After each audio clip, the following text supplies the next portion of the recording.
So hello everyone, my name is Amit Kumar Singh, and now from today onwards we will be getting started with our new section, and that is going to be regarding DAX. So DAX stands for Data Analysis Expression, which is going to be a formula language which we are going to make the use of in Power BI frontend. But just like we are having pandas in Python, in a similar way we are having SQL. So mostly with respect to SQL, you can relate that how exactly DAX is working, just because SQL, which stands for Standard Query Language, is also one of the primary language which is being used with the relational databases. So by relational database, what exactly I mean to say is that I'm going to have these multiple tables which will be storing the information. So just because over here as well, we are having the information stored into this tabular data.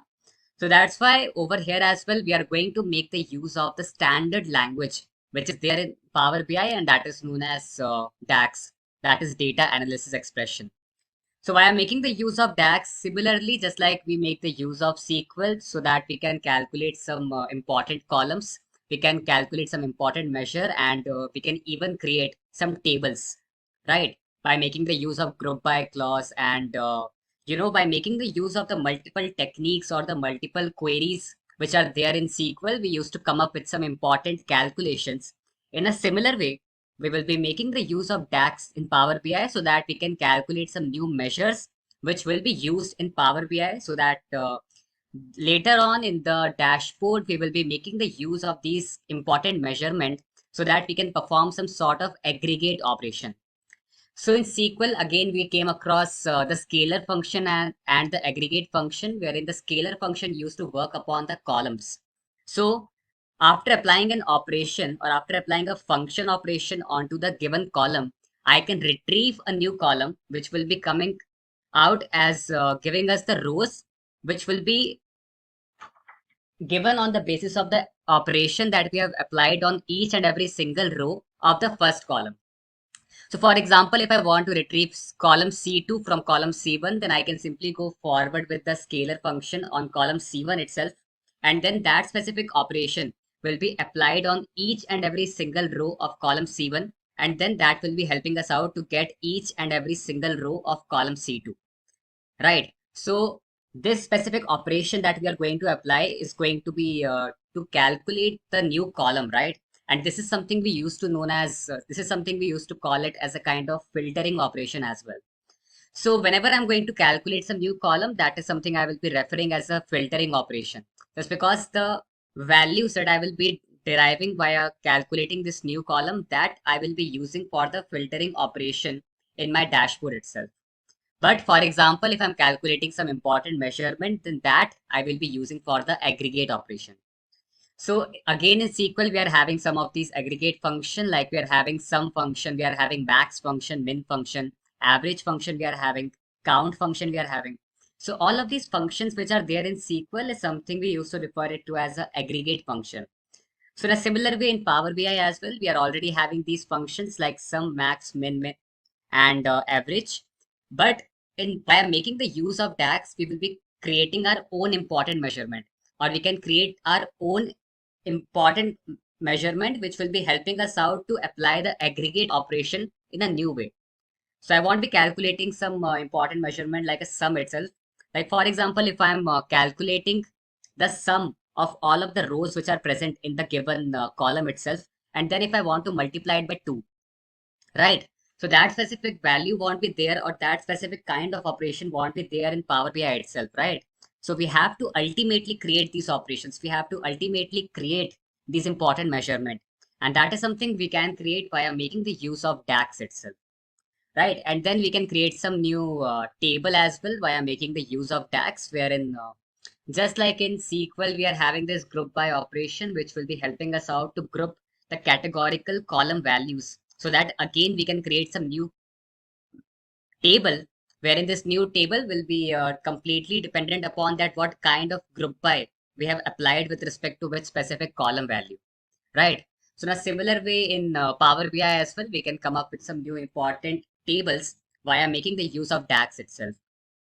So mostly, if you are familiar with SQL, so you will be able to easily understand that what exactly we are doing over here, and some sort of coding knowledge will also be required over here, just because ultimately this specific language is a formula language itself. So if you're having some background in coding itself, then the syntax won't be hard for you, just because DAX is not exactly that having that much difficult syntax. So if you're coming from a coding background, if you're having some sort of knowledge in pandas or in Python, or even if you're having knowledge in SQL, then you can easily grasp these concepts. But definitely if you're not coming from a tech background, then initially these things will be a bit difficult for you, but soon you will get a quick hands-on in this. It will be start becoming easy for you, right? So when we'll start with DAX, we will be looking forward to these formulas. We will be looking forward to these functions, which we are already having in DAX itself, so that we can come up with these new important measurement, which will be used for the aggregate operation. This new important columns, which will be used for the filtering operation.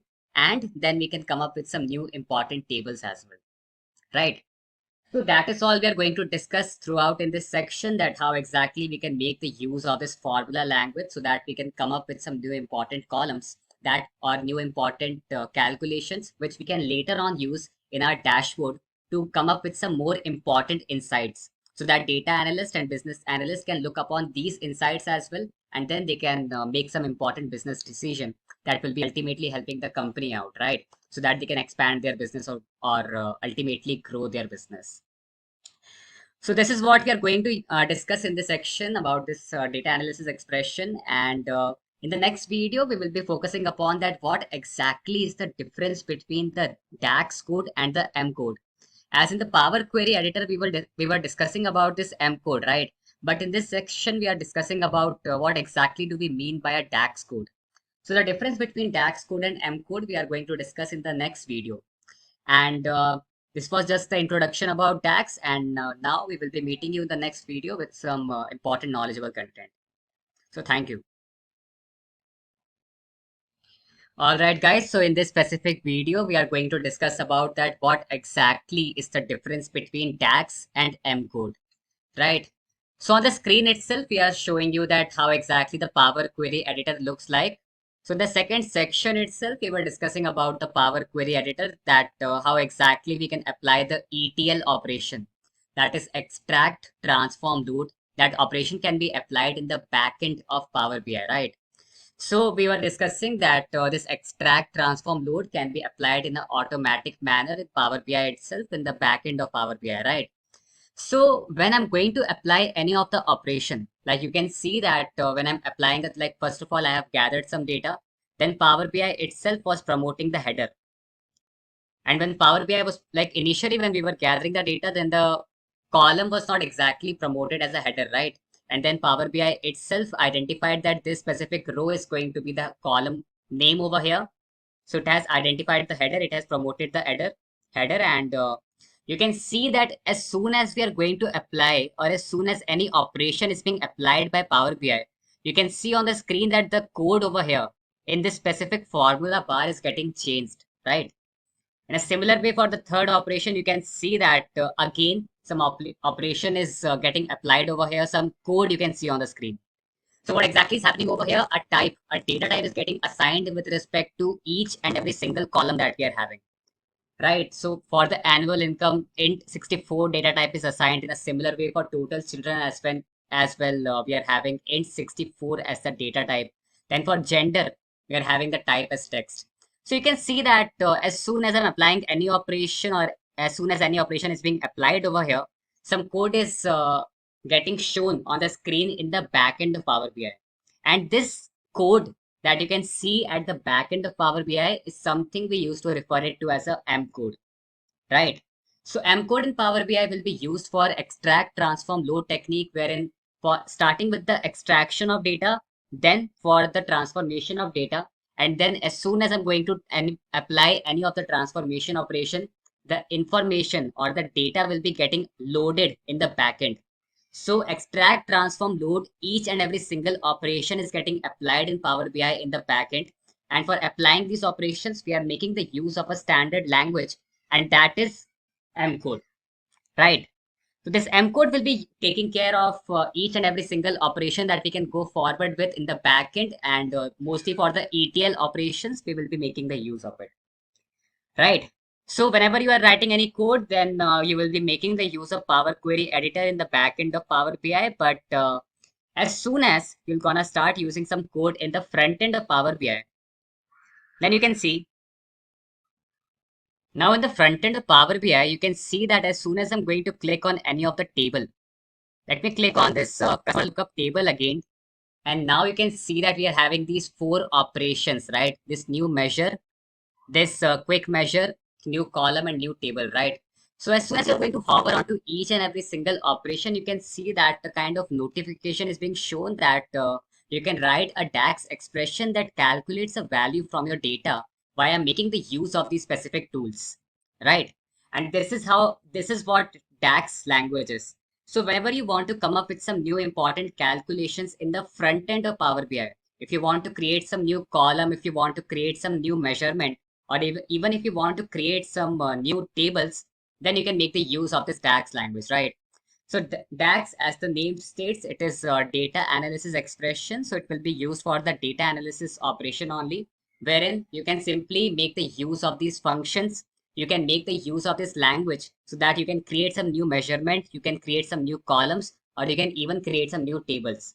So just like in SQL, we are making the use of that SQL language or SQL language so that you can simply come up with some like you can perform some manipulation with respect to your tabular data. You can insert some data, you can delete some data. You can have this ETL language, VML language. So mostly SQL, you will be making the. So mostly just like you used to make the use of the TML language. That is data manipulation language in SQL. So it is having these multiple sub languages, right, or these multiple sub queries which you can make the use of. That is you can make the use of this commands like select command, you can make the use of insert command, you can make the use of delete, update. So just like you were applying the manipulation, you were inserting some data, you were deleting some data, you were coming up with some new important measurements by making the use of select command itself. You were coming up with some new important answers, right? So just like you were making the use of these queries in SQL, in a similar way, you will be making the use of DAX so that you can simply come up with some new important answers, and that is going to be to create a new measurement, a new column, and a new table.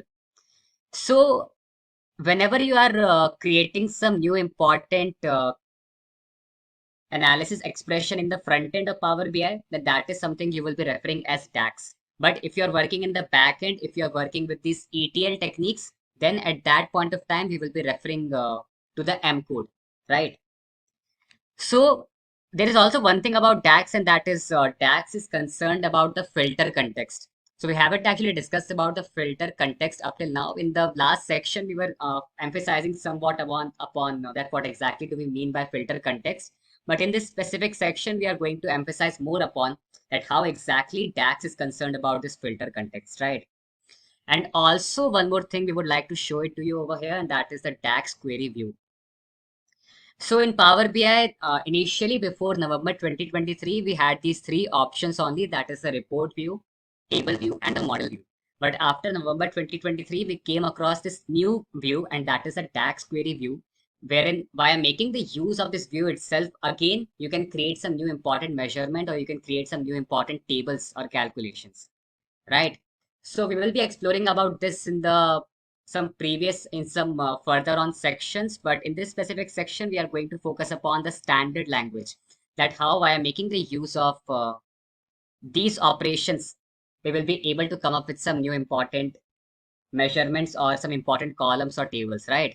So our primary focus is to work with these specific operations only, but in the later on sections, we will be coming across this DAX query view as well, right? Just because the syntax via in these operations and in DAX query view is a bit different from each other, right?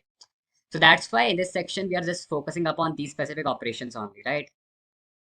So that would be all regarding the difference in between DAX and M code. And then we will be meeting you in the next video with learning about that what exactly do we mean when we are saying this statement that we are creating a new column by using DAX, right?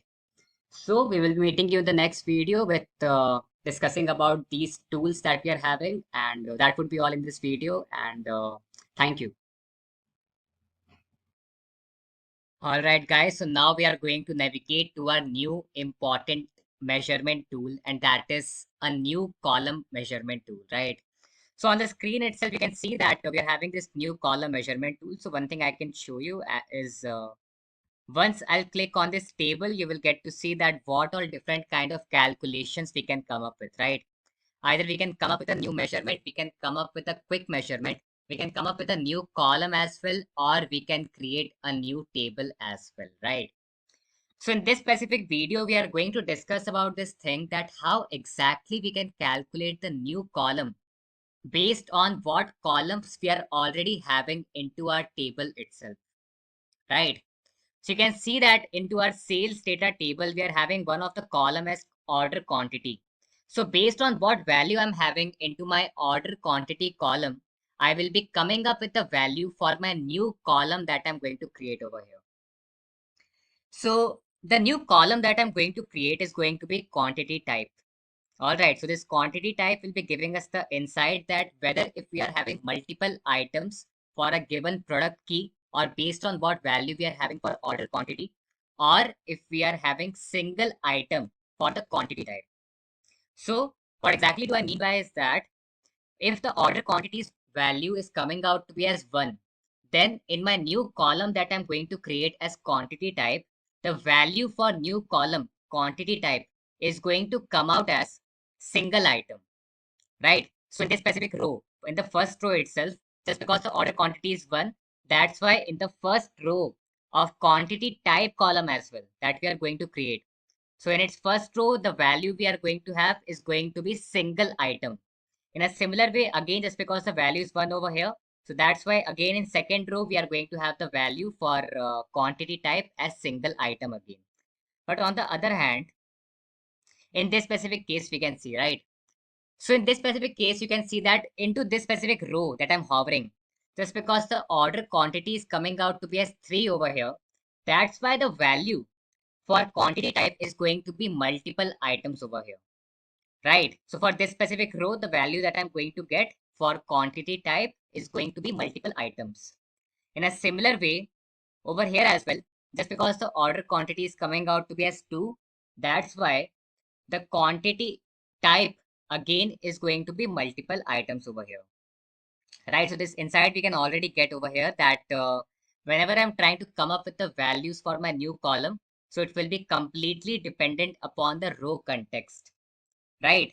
So by row context, what I mean to say is that whatever values I'm going to have row by row in my new column, so those new values row by row will be having the values in a way such that those values will be dependent upon that what values we are having in the original row itself, or in the similar row itself, in that column which we are considering for calculating the new column, right?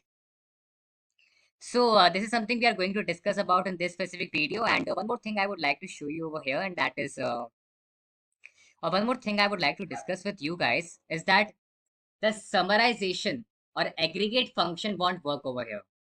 So for example, if you're trying to come up with the order quantity sum, right, that what is the total sum of the order quantity, then you will be getting a unique value, right? Like in summarization tab itself, you can see that what all different kind of aggregate function we can come up with is going to be the sum or the average or minimum, maximum, count or count distinct, right? So this basically shows us that what value we can have as the aggregate value for all of the values that we are having into the original column, right? That's exactly how we'll be coming up with the summarization value or the aggregate value. But if you want to come up with a new column, right? So into that new column, you want to be representing a single value only, right? So what do I mean by that is, for example, if I'm coming up with the sum of all of these values as 1000, right? So that 1000 value I want be showing in each and every single row of my new column, right? As what exactly I want in my new column is that if the value for order quantity is coming out to be as 2, then in the similar row, the value for quantity type should be there as multiple items.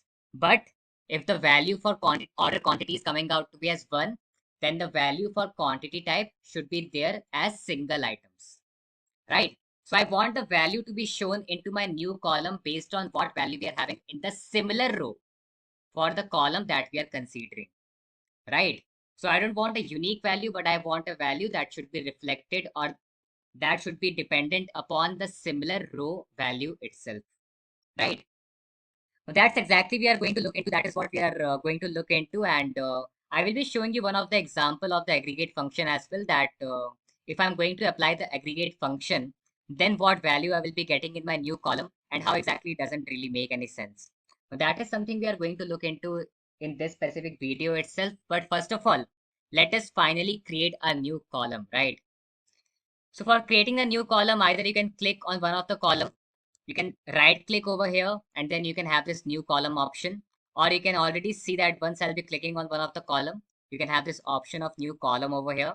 Or what you can do is that once I'll be clicking on this table as well, then again after clicking on this table, I can have this calculations option shown over here, which is again going to help me out with calculating the new column. So what I'll be doing is that I'll be clicking on this new column, right? Let me right click over here and then let me click on new column. And now we are required to enter our DAX formula. And now just because in this specific case, you can see that the values that we are going to come up with into a new column is completely dependent upon this thing, that what values we are having into our original column. So if the original column order quantity is having the value as 1, then I should be getting the value for quantity type. So I should be getting the value for my new column. So let me again create it.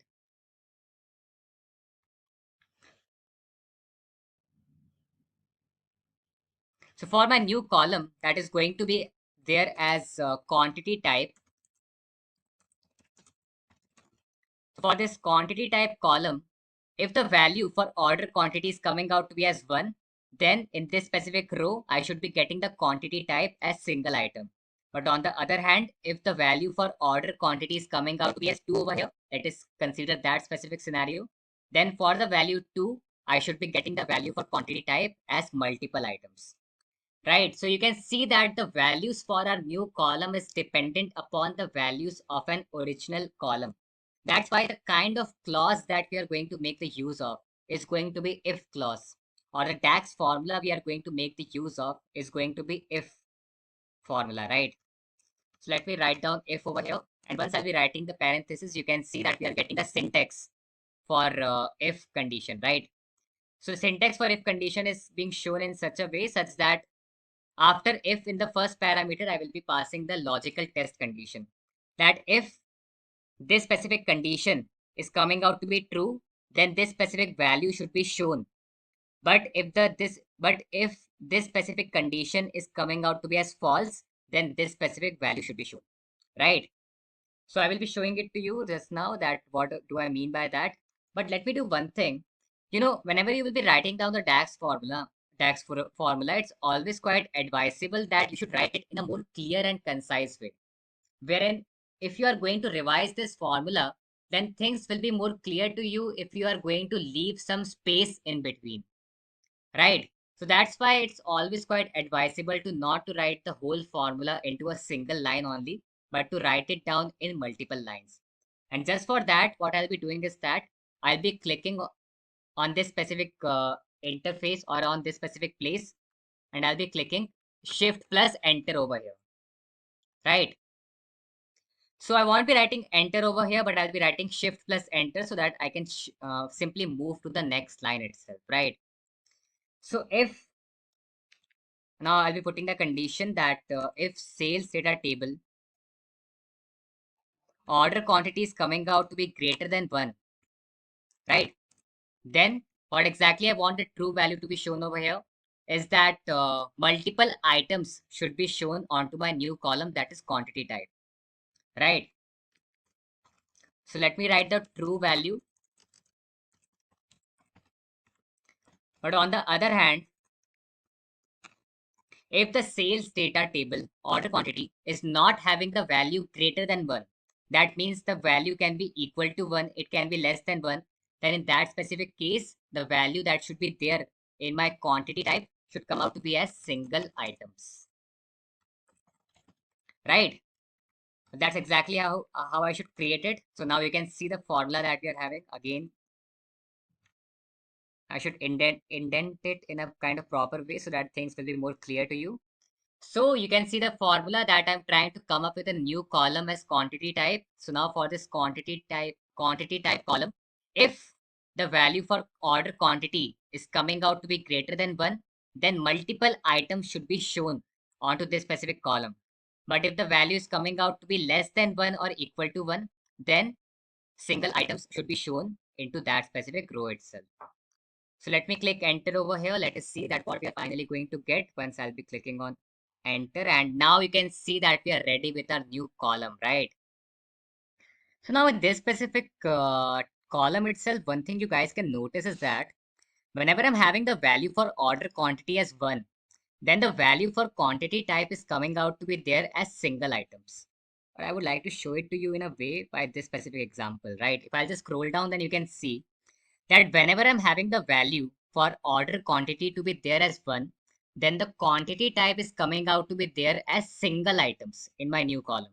But on the other hand, if the value is coming out to be as 3, then in the similar row, the quantity type is coming out to be there as multiple items.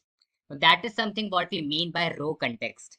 So by row context, what do I mean is that whenever I'm trying to calculate the value for a given row or in a given row into my new column, then the value in that given row will be completely dependent upon that what value I'm going to have in that specific row itself into the already existing column. So whenever I'm going to have the value in the similar row as 3 or greater than 1, then the value in the similar row is going to be there as multiple items into my new column. But if the value is coming out to be less than 1 or if it is coming out to be equal to 1, then the row value in my new column is going to be there as single items. So this makes sense as well, right? This kind of calculation makes a bit sense, we can say.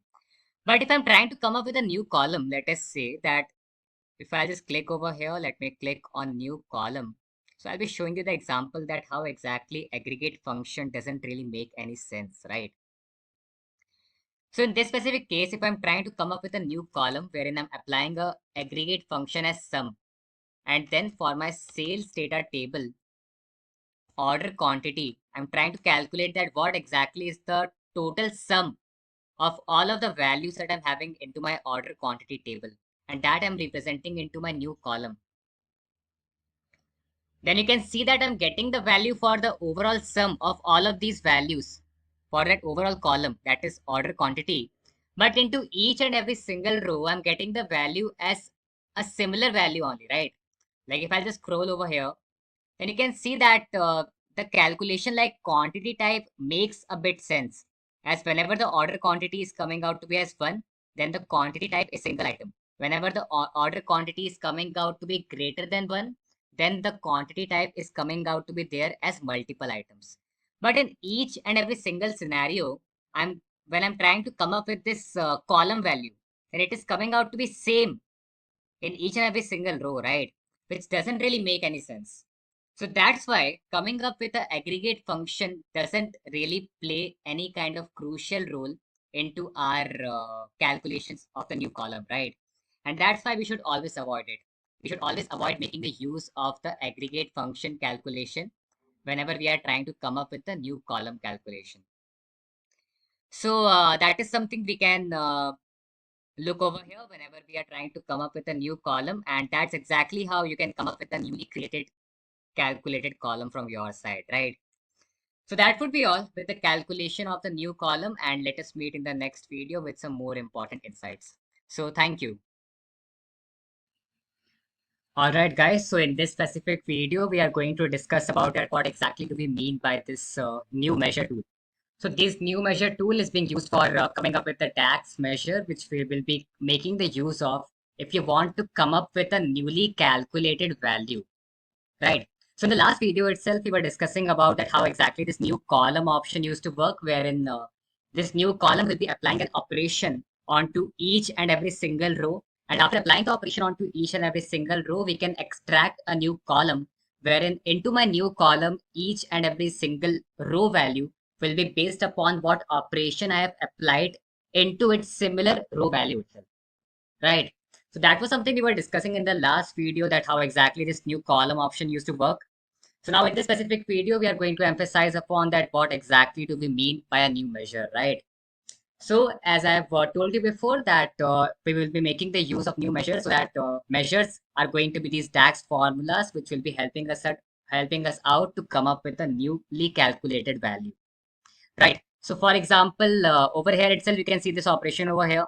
Now, one more thing you can see over here, that if I'm just going forward with any of the column, like let us first of all, as we were discussing in the last video, that this specific column is not exactly playing a crucial role over here, as aggregate function doesn't really work with calculating the new column. So that's why we are simply going to delete this column. So let us first of all delete it.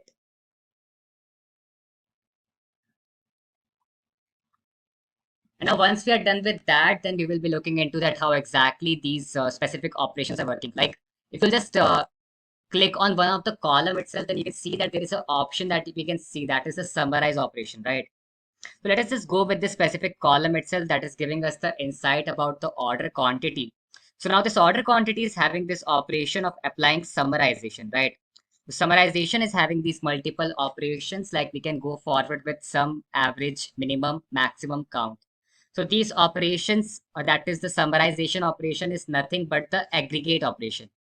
Well, just like in SQL, we were discussing that we are having two kind of functions. Either we can go forward with the aggregation function, or we can go with the scalar function, right? So scalar function, we were discussing in the previous video, that how exactly onto each and every single row we can apply an operation and we can extract out some new value. But in the case of aggregation, we will be going forward with all of the values which are present in my given column. And then from that, I can create an aggregated value, right? So this sum is going to be my aggregated value, which will be coming out as a unique value, right? As sum of all of the values in the given column is going to be is going to be a unique value only, right? Like for example, if I'm having 5 rows which are having the value as 1, 2, 3, 4, and 5. So at the end of the day, if I'm calculating the sum of all of these rows, then the sum of 5, 4, 3, 2, and 1 will be only calculated. So I will be getting a unique value itself, right? So that is what DAX measure used to do. DAX measure will be helping you out to come up with a single unique value itself. Now, the second thing about DAX measure is that DAX measure you will only be able to see into these visualizations itself. So now into my report view itself, we were discussing that what all sum of return quantity we are having, what all sum of order quantity we are having, and we were discussing about the hierarchy, right? So this is something that we were discussing about when we were looking into one of our assignment in the previous section, right? So you can see over here that what exactly we are getting is the sum of all of the return quantity based on what exactly is the start of year, right? So these values that you can see, that is a sum operation that is being applied over here. That is again one of the aggregate function itself, which is being shown onto a visualization itself, right? As this matrix visual is nothing but a visualization itself. And these measures you will only be able to see into your visualization only, as you won't be able to see into your tables, right? And now these measures will be completely based upon your filter context itself. So now in the last video, we were discussing about these calculated columns, that how exactly these calculated columns are working upon each and every single row. So based on what all operation we are applying on each and every single row, we were deriving a new value. But in the case of DAX measure, we are going to apply the operation that is going to be based upon the filter context. So for example, if I'm applying the filter over here, that is the start of year, right?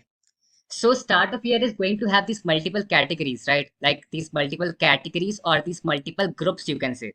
So 1st January 2020 is going to be the first group. 1st January 2021 is going to be the second group. And then 1st January 2022 is going to be the third group. And based on what all sum of return quantity we are having into this specific group, we are calculating the total sum of it, right? So the aggregate operation is applied onto this specific group itself. So this group you will be referring as a filter itself, right? Like for example, let us again go forward with that column which was giving us the insight about the country.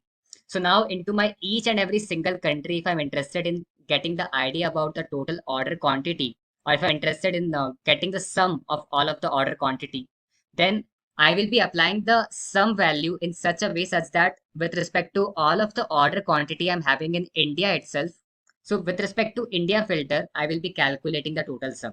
In a similar way for USA, I will be calculating the total sum which is corresponding to USA itself, right? And that's exactly how these aggregate operations used to work. So these aggregate operations used to work onto a specific group itself, right?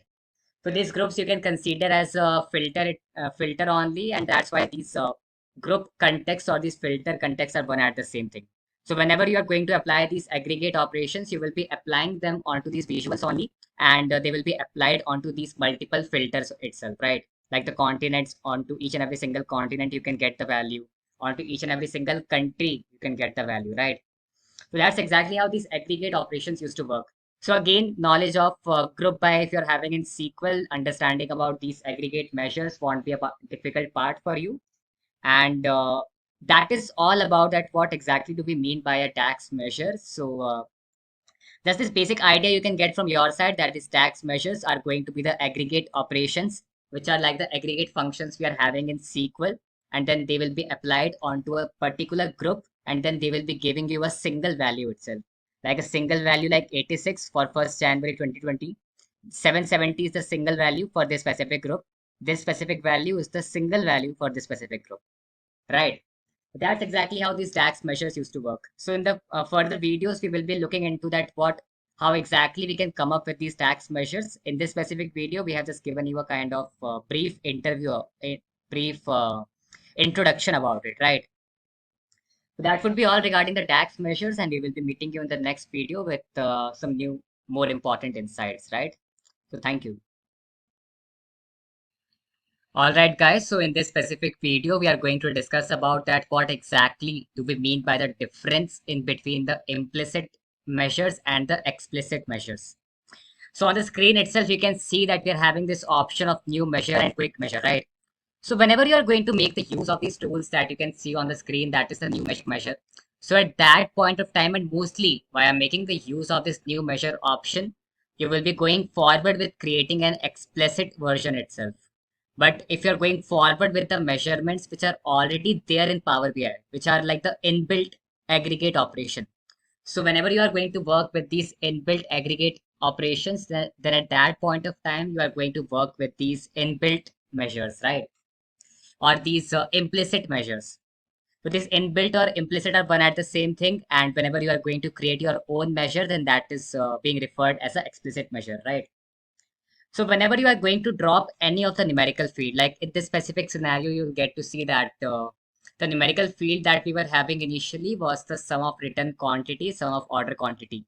So as soon as we are going to drag and drop any of these numerical quantity into our visual, we'll get to see that how exactly these implicit measures are directly getting applied. Like the sum is nothing but one of the implicit measure itself, which is directly getting applied as soon as I'm going to drop any of the numerical column. Like in a similar way, if I'm interested in calculating the count of all of these return quantity as well, then that implicit measure also can be directly applied by Power BI itself. So how exactly these implicit measures are being applied? Let us just look into that. First of all, click into your visual. You'll get to see this option over here. Let us get into this option, and then we'll get to see that we are having one of this option that is a values option, right?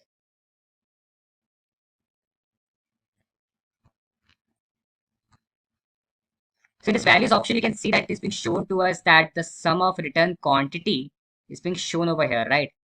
But if I'm just going forward with this data options,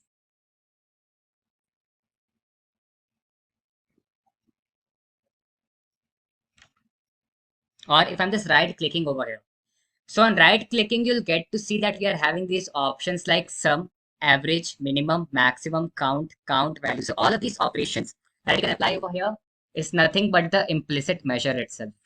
So whenever you are going to apply these specific operations, you are not exactly calculating these operations from your side, right?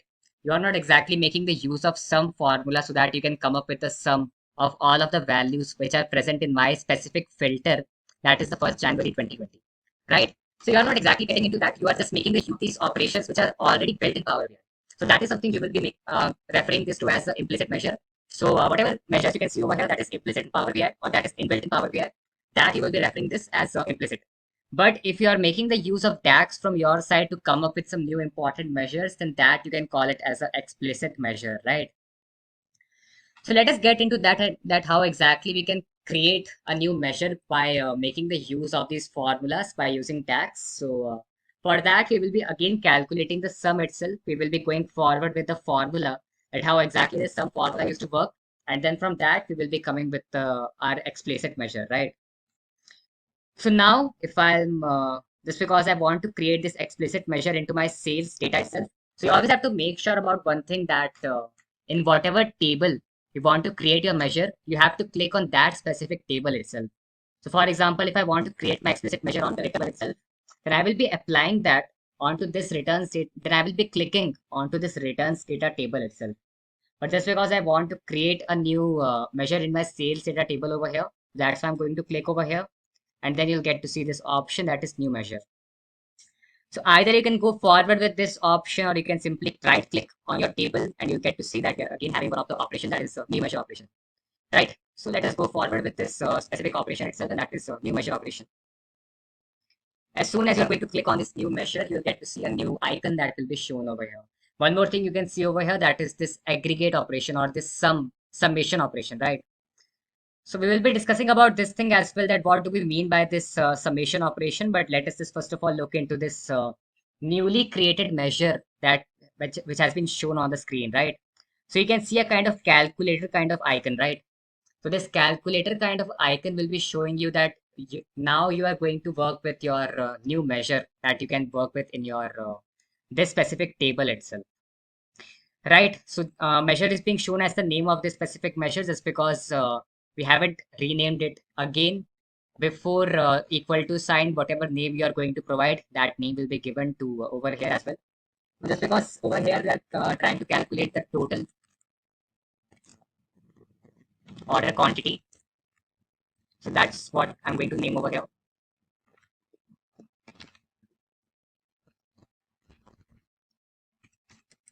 All right, that is going to be my name of the measure, and now I will be applying the formula for calculating the total order quantity.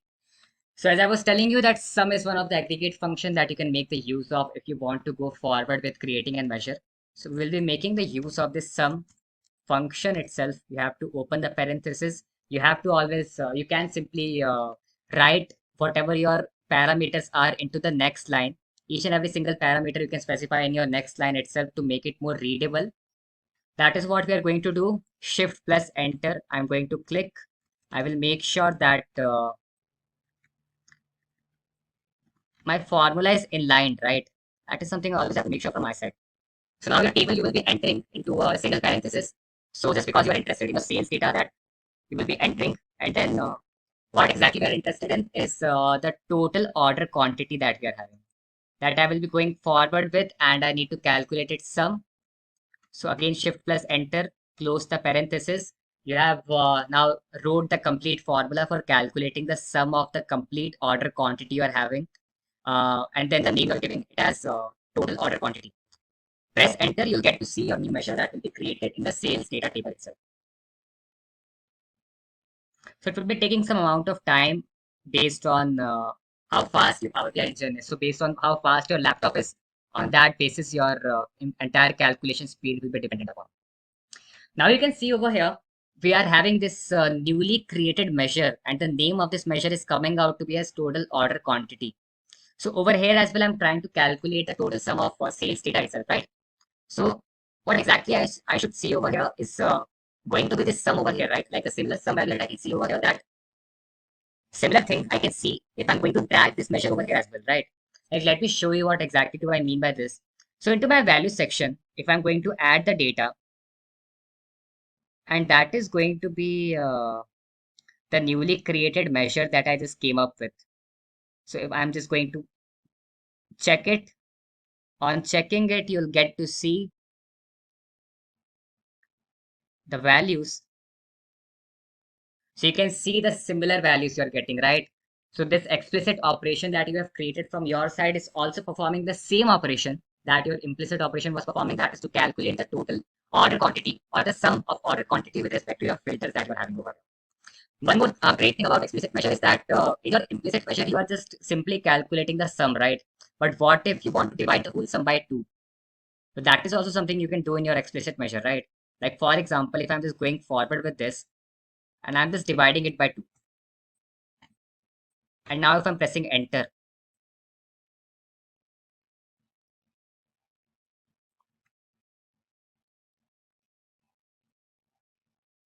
okay, this is showing some error. So this won't be possible over here, but I was just showing you that how exactly you can apply some operation from your side. Like if you are just dividing the expression or if you want to perform any sort of operation, that is, if you are just going forward with some operation, then if you want to apply some additional operation over here, that is also something you can do over here, right? Like for example, what I can do over here is, I want to writing this multiplication operation into the parameter as definitely you have to apply the operation outside of the parenthesis, right? So outside of the parenthesis, if I'm multiplying it by 2, let us see what exactly we are getting. All right. So if you're just going to multiply it by 2, then you can see that you're also getting the sum, but now your sum is being multiplied by 2, right? So explicit operations or these explicit measures used to provide you this functionality wherein you are applying these implicit measure functions itself, but you can apply some additional operations as well. Right. So you can divide it by 2, you can multiply it by 2, you can add some unique value into it as well. Each and every single operation you will be able to apply whenever you are going forward with these explicit measures, right? And that is one of the great thing about applying these explicit measures. So whenever you are making the use of the DAX formulas, in that case, you are just going forward with these explicit measures. But if you are just making the use of these functions which are already there in Power BI, so at that point of time, you are just considering the implicit measure itself. So one more thing I would like to show it to you over here, that is this summation operation. So whenever you want to apply this operation, that is the explicit measure operation, then you can always go forward with these specific columns itself. As this specific operation, that is a summation operation, will be giving you this complete insight that onto this specific column itself, I can apply the operation that is the explicit operation. Right. So whenever you want to apply any of the explicit operations, just because these are the perfect columns or these are the perfect numerical columns onto which you can apply the operation to come up with the answer in what you're interested in. So that's why you should mostly go forward with these specific columns only, uh, which are being associated with the summation side. Right. So this is again something which is being shown by Power BI itself and which help the developers out so that they'll get to know that on what specific column they can apply these explicit measures, right? And that would be all regarding what do we mean by implicit and explicit measures. So whenever you want to go forward with implicit and explicit measure, you can, if you want to define the measure from your side, if you want to create it on your own, you should go forward with the explicit measure by making the use of DAX. But if you want to apply the aggregation operation, which are inbuilt in Power BI, then you should go forward with these implicit measures, right? And that is going to be the whole difference in between implicit and explicit measures. And now we will be meeting you in the next video with some new knowledgeable content in DAX measures, right? So that would be all in this video, and thank you. All right, guys. So now we will be looking into that. What exactly do we mean by this quick measure tool, right? So we have explored that what exactly do we mean by a new column? What exactly do we mean by a new measure? But what exactly this quick measure tool is doing over here, right? So that is something we are going to discuss over here. So this quick measure is just like the new measure tool itself, wherein via making the use of this new measure tool, you will be able to make the use of DAX language so that you can create some important measurement, which will be like an aggregate function, right? Just like you're making the use of aggregate function, you are coming up with some new important measurements. So for that, you will be making the use of DAX. And for that, for whenever we used to make the use of DAX, then in that specific scenario, we are making the use of this new measure tool. But what if we if I'm not interested in making the use of a DAX, but if I'm interested in making the use of a template, which is already provided to me by Power BI itself, and just by providing that, just by making the use of that template itself, I can come up with some new important calculations. So for that, you can make the use of quick measure. So quick measure, you can see in the notification itself that you will get to choose from a list of common calculations and add the results to the selected table, right? So you won't be required to make the use of, or you won't be required to write the DAX on your own. You can just simply go forward with the template, which is already there in the quick measure option. And by going forward with that, you will be able to come up with the important calculations, right? Let us go with this option. Let us see what exactly is quick measure is showing to us. And now you can go forward with this option, that is select calculations. So calculations you will be making the use of, wherein you will be going forward with these predefined templates. Templates again is going to be, so for example, if I'm making the use of the sum function to calculate the sum of all of the values that I'm having in a numerical column. So ultimately, I'm writing a template over there itself, right? I'm writing a template that how exactly I can calculate that sum. So just like that, if you're applying any of the predefined formula, so there should be a template that should be assigned to it, right? That template will be assigned to that predefined formula itself, right? And that template you can get from this calculations option. So you're going to have two options in quick measure. Either you can go forward with suggestion with Copilot. So initially you only had this suggestion option over here, but now we are having this option of suggestions with Copilot as well, just because we came across AI. So by making the use of AI itself, we can absolutely go forward with suggestions with Copilot as well, wherein Copilot will be helping us out to write a natural language prompt over here. Well, just like we are having Chat GPT, wherein by making the use of Chat GPT or any of these AI tools, you can simply go forward with writing these natural language input, right? And then you can come up with some important calculations. In a similar way, you can go forward with the suggestions operation with Copilot, which will be helping you out again to write the natural language prompt. And then the Copilot model will be working at the backend to provide you with whatever insight you are interested in. So a natural language prompt can be like a sum of quantity if you want to calculate that is based on calendar year. So in a natural language itself, you can write the things, and just because Copilot works better with the natural language, as we know that how exactly these LLM models are working. So you will be able to get the insight that you are interested in just by making the use of the suggestions with Copilot itself. So initially we didn't really had this great option to get assigned with Copilot, but now we are having this option as well, right? But first of all, let us go forward with that. What exactly do we mean by this calculations operation? So if I'm selecting a calculate, then you can see that what all formulas that you can make the use of, right? So we are having these formulas which are already being defined in Power BI itself. So with respect to each and every single formula, there is going to be a template that will be assigned by Power BI itself. And that template you are not required to write from your side by making the use of DAX. You can simply go forward with these formulas. A template will be working at the back end, and you can get whatever insight you are interested in, right? So you can see what all operations we are having. We are having aggregate per category. Aggregate is one of the operation. Like again, if you want to calculate sum per category, variance per category, max, min, count, or if you want to go forward with any of this aggregated operation like average as well. So any of the aggregate function, if you want to apply with respect to each and every single filter or with respect to each and every single group, you will be able to go forward with that via making the use of this operation. Now you can apply these filters operation as well. You can you can calculate the difference from the filtered values. You can go forward with these time intelligence tool as well. So just because we are having one of the table that is a calendar lookup table, so definitely we are having dates in that specific column, right?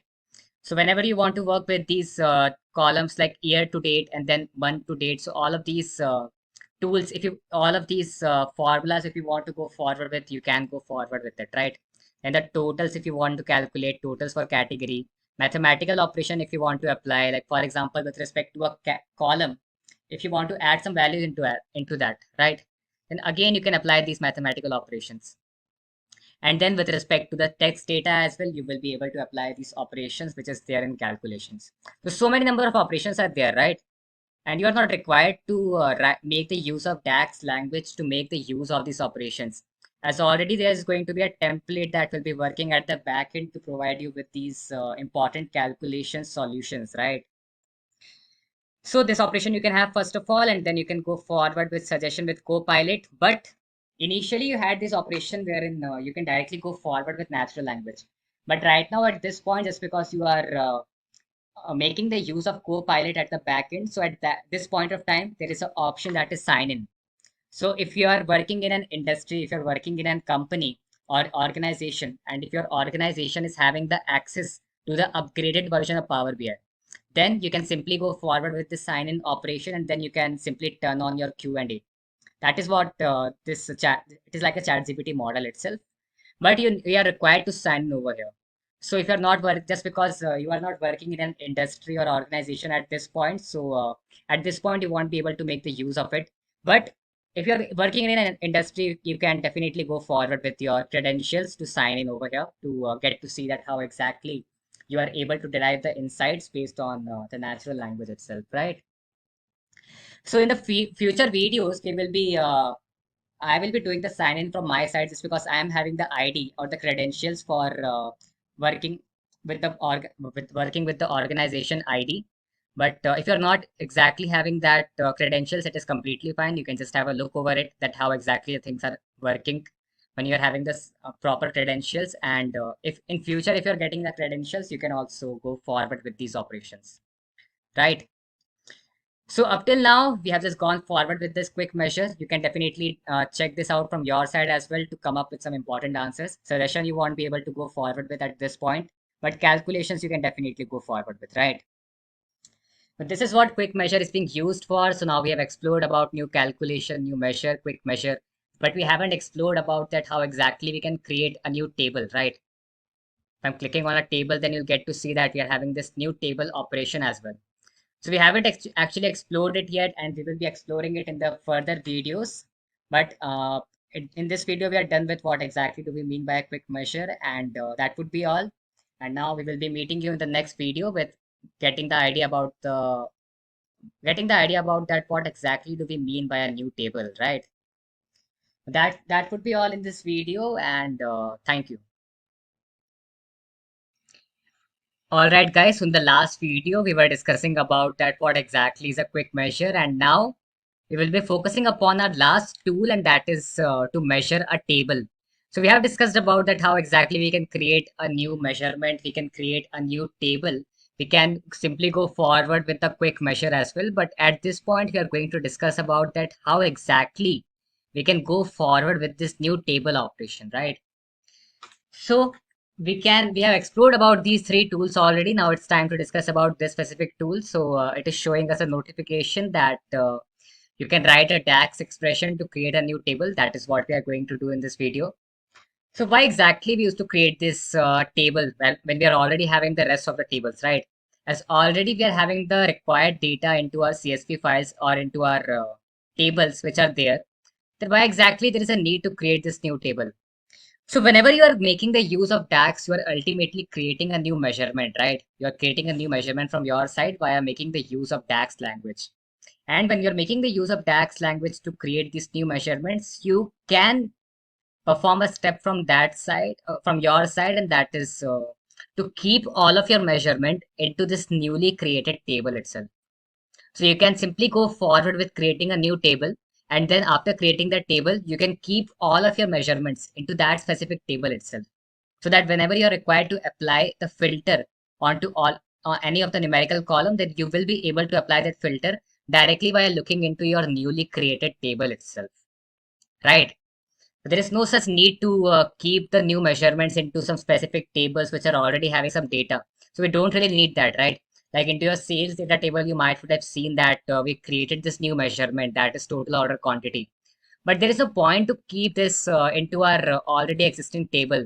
And this is not exactly a part of this specific table, right? So that's why we can always go forward with creating a new table from our side to keep all of our measurements into that specific table itself. So now what exactly we can do is that we can simply go forward with two ways in which we will be creating these tables. So the first way is going to be to directly go forward with this operation, new table. So as soon as you're going to click on this new table option, you'll get to see that again, a new table is being created over here. The name of the table is being shown as table just because you haven't actually changed the name before equal to. Let us name it as table measure. And at this point, you can see that we are making the use of DAX over here, right? So we are creating table measure, but by making the use of DAX. So that's why I'm going to name it such as you will get to see that when I will be making the use of the second operation, you'll get to see that what is exactly the difference in between this specific table measure and our second table, right? The second way in which you are trying to create the table. So when you are trying to create the table via making the use of DAX, then there is a syntax that you can follow, and that is this sign, right? This brackets you can make the use of. And now just because I don't want to keep anything in the specific table, right? I just want to create a unique table wherein I will be keeping all of my measurements. I don't want to specify any data. Just I will be making the use of this table so that I can simply keep all of my measurements into this specific table itself. So I can just make the use of this parenthesis sign, right? So you might would have seen in Python as well, we are having dictionaries wherein the dictionary as well we used to create in such a way that is a key and value pair. So in a similar way, you can refer this as well. As in the case of data gathering as well, you might would have seen that when we used to gather the data into the list, then these lists are being converted into these dictionaries, and then these dictionaries are being converted into these data frames, right? So from that reference as well, you can see that how exactly we are creating these table measures, right? By following the syntax. That is, you need to keep these parentheses over here, and then uh, inside these inverted commas, you won't be keeping anything, right? So now once you're done with that, you can simply click on enter, and then you'll get to see that we are having a newly created table over here by making the use of DAX. But there is going to be a significant difference in between this specific table that we have created and a second way table. Like if I'm just showing you a way, if I'm showing you that how exactly this will gonna look like into my Power Query, into my model, then in your model, you'll get to see that you won't be able to make the use of this operation. You won't be able to go forward with this table in your Power Query editor, right? Like if I'm clicking on this transform data option,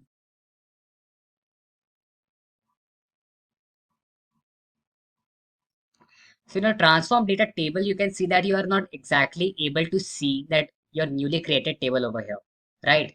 So this simply specifies that if you're going forward with that specific way, that is, you're creating a new table via making the use of DAX, then you won't be able to make the changes in the backend, right? You won't be able to apply any of the transformation that you want to make.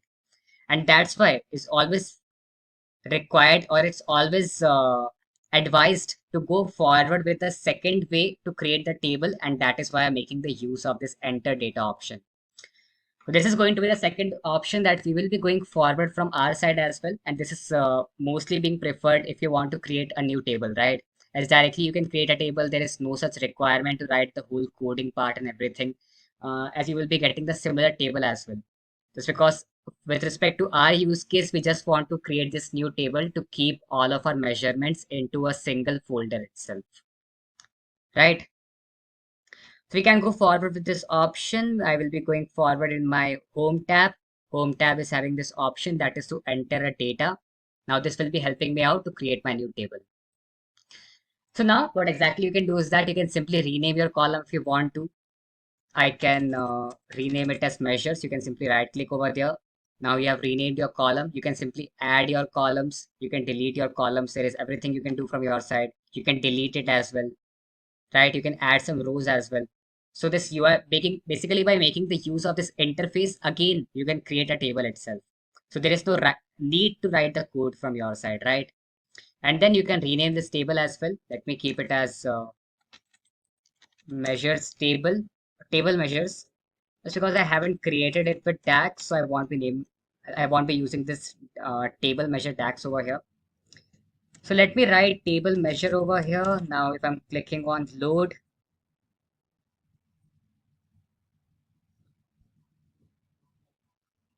it will be taking some time from its side, and then we'll get to see one thing over here.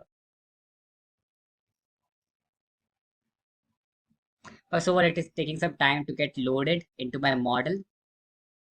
So now you can see over here that in your backend, you are able to see this table, right? And that is one of the great thing about going forward with this enter data option. So whenever you're going forward with this enter data option to create a new table, you will always be getting the newly created table in your backend as well. So if you want to perform any transformation, any of the transformation technique, if you want to apply, you will be able to apply, right? So we will be going forward with this table itself. That is a table measure DAX or table measure table, right? We want to be making the use of this just because we are not exactly getting this option in the backend, right? We are not exactly able to see this DAX table in the backend, and this table is mostly being preferred, right?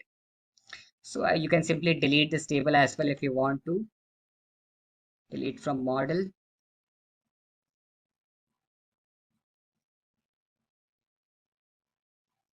Now you're having this newly created table that is table measure. It is having one column over here that is measures. So now let me show you at how exactly you can keep all of your measurements into this specific table itself. Right. So at this point, you can see that we are having this sales data, which is having this important measurement that is total order quantity. But I don't want to keep this total order quantity into this specific table. And what exactly I want to do is that I want to shift it into my table measure table, right? So that I can keep all of my measurement into a single table itself. So I'm going to click over here. Now there is an option that you can see on the screen that is home table. If you'll just click on the drop down option, you'll get to see that there are so many number of table names that are mentioned, right? So what exactly you can do by making the use of this home table option is that you can simply select the table in which you want to keep your measure into. But just because I don't want to keep this measurement that I've created in my sales data table, I want to creep it into my newly created table, that is the table measure. So I'm going to choose this option, that is table measure. Let me choose this option and you'll get to see that in my table measure, now I'm having my important measurement, right? I'm keeping my measurement into this specific table itself. And one more thing I want from my side is that I don't want this column, right? What exactly I want is that if I'm working with creating a measurement related to a specific field, then I will be keeping it in a specific folder. So I will be creating these multiple folders wherein each folder will be storing the data or storing the measurement corresponding to a specific field itself, right? Now, just because that is something I want to do from my side, and that is one of the major reason why I will be deleting this column. And once I will be deleting it, you'll get to see this icon getting changed, right? This icon you can see at this point, but it will be getting changed as soon as I'm going to delete this column over here, right? So you can simply go forward with delete from model option.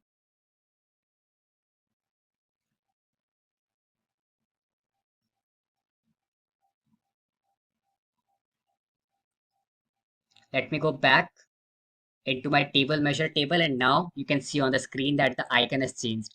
And now this icon is showing you now this specific table is only consisting of the measurement, right?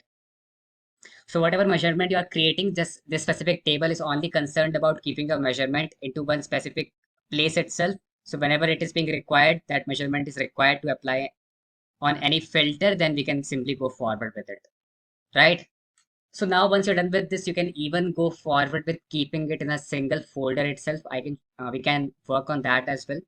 Let me go forward with this. You can see over here on the properties option, you'll get to see that there is an option that is display folder. So you can simply go forward with this display folder that is, I want to keep it in my total order folder, right? And if I'm keeping it like that,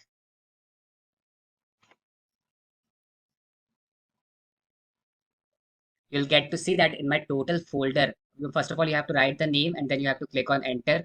And then you will be able to see that I'm able to keep this specific measurement into a specific folder. So this is something you can do from your side if you are going forward with the measurement corresponding to a specific field. So you can keep it in a specific folder itself. That is completely up to you. But at this point, we won't be keeping it in a folder. So I will be simply deleting it. Click on enter. You'll get to see your newly created table, right? So that's how exactly you can go forward with this measure table option. You can even go forward with this calculation group option. This is a kind of upgradation which just came in the last year itself. So at this point, we won't be discussing it. At this point, we are just focusing upon new measure, new column, new table. But when we will be talking about the upgraded tools which are coming in Power BI, then we will be discussing about this calculation group as well. Right. So we are done with creating the new table as well. We are done with discussing about new measurement, new column, new table, quick measure as well. And that would be all in this specific video that is describing about the newly created table that you can go forward with. And we will be meeting you in the next video with some more important insights. So thank you.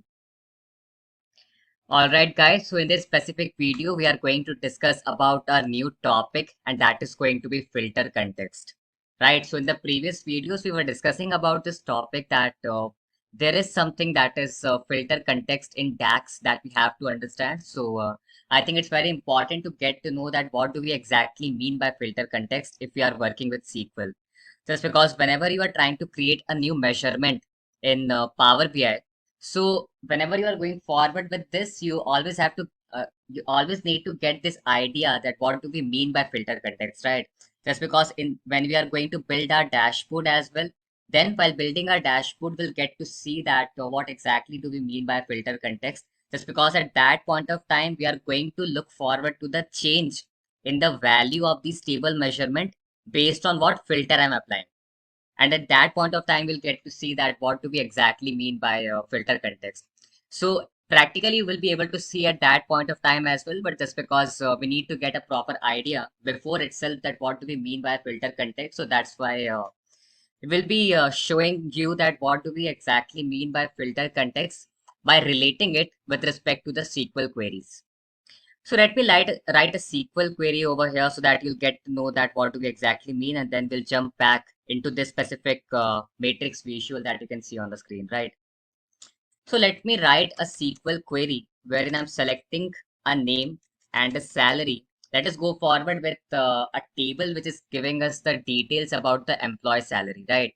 So we are having the column name as one of the column name is the employee name, which is being given as name, and the salary, which is displaying the salary of the employee. I'm selecting it from this table name where name is equal to Amit Kumar Singh. Let us go forward with. Let us not write the just the first names just because that would be creating some kind of hindrance, to get the record, right? As multiple people can have name as Amit. So over here, what exactly I'm doing is that I'm basically searching for the salary of an employee from a table wherein the name of the employee is coming out to be as Amit Kumar Singh, right? So over here, you can see that we are trying to get the record, we are trying to get the value, or we are trying to fetch the row based on a particular condition coming out to be true. So if this specific condition, that name should be Amit Kumar Singh, if this condition is coming out to be true, then only I will be able to fetch the record. And that is exactly what we mean by a filter context. So in filter context, we are looking forward to a particular set of conditions coming out to be true, or we are trying to fetch the records based on certain conditions only. That we'll get to see, right? So that will be jumping upon once we'll get to know that how exactly this SQL query is working. So in SQL, if you're having some basic knowledge as well about this DML commands, that is select command. So if you're having some knowledge about that, how exactly the select command used to work. So select command will be giving you some particular set of records. And then while you are trying to look forward to those records, or while you are trying to retrieve those records, you can basically put some filter. You can basically put some kind of condition that if this condition is coming out to be true, then you should give me that what exactly is the salary, right? And so this is what exactly do we mean by putting a condition, and then based on that condition, we are trying to fetch the record. In a similar way, I can show you one more query. That is, I'm selecting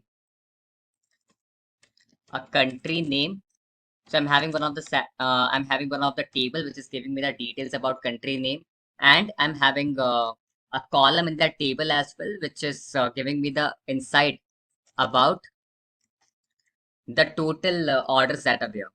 So I'm making the use of the sum function, right? I'm making the use of the sum function as one of the aggregate function. I'm selecting it from the table name. I'm grouping it by country name, having sum of orders greater than 200, right? So over here as well, you can see that we are making the use of an aggregate function over here. So sum is one of the aggregate function. You can go forward with that, and you can see that we are always able to apply the sum as aggregate function or any of the aggregate function whenever we are trying to group the rows, right? So only when I'm trying to group the records that I'm having, then only I will be able to go forward with these aggregate function.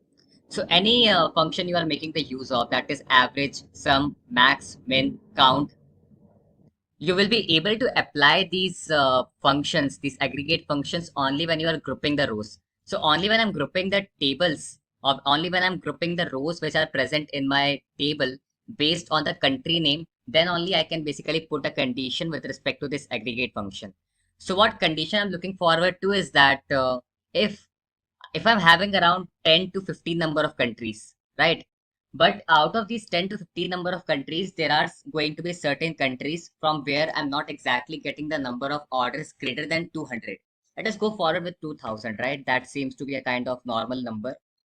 So I'm looking forward to those specific countries where the sum of orders should come out to be greater than 2000, right?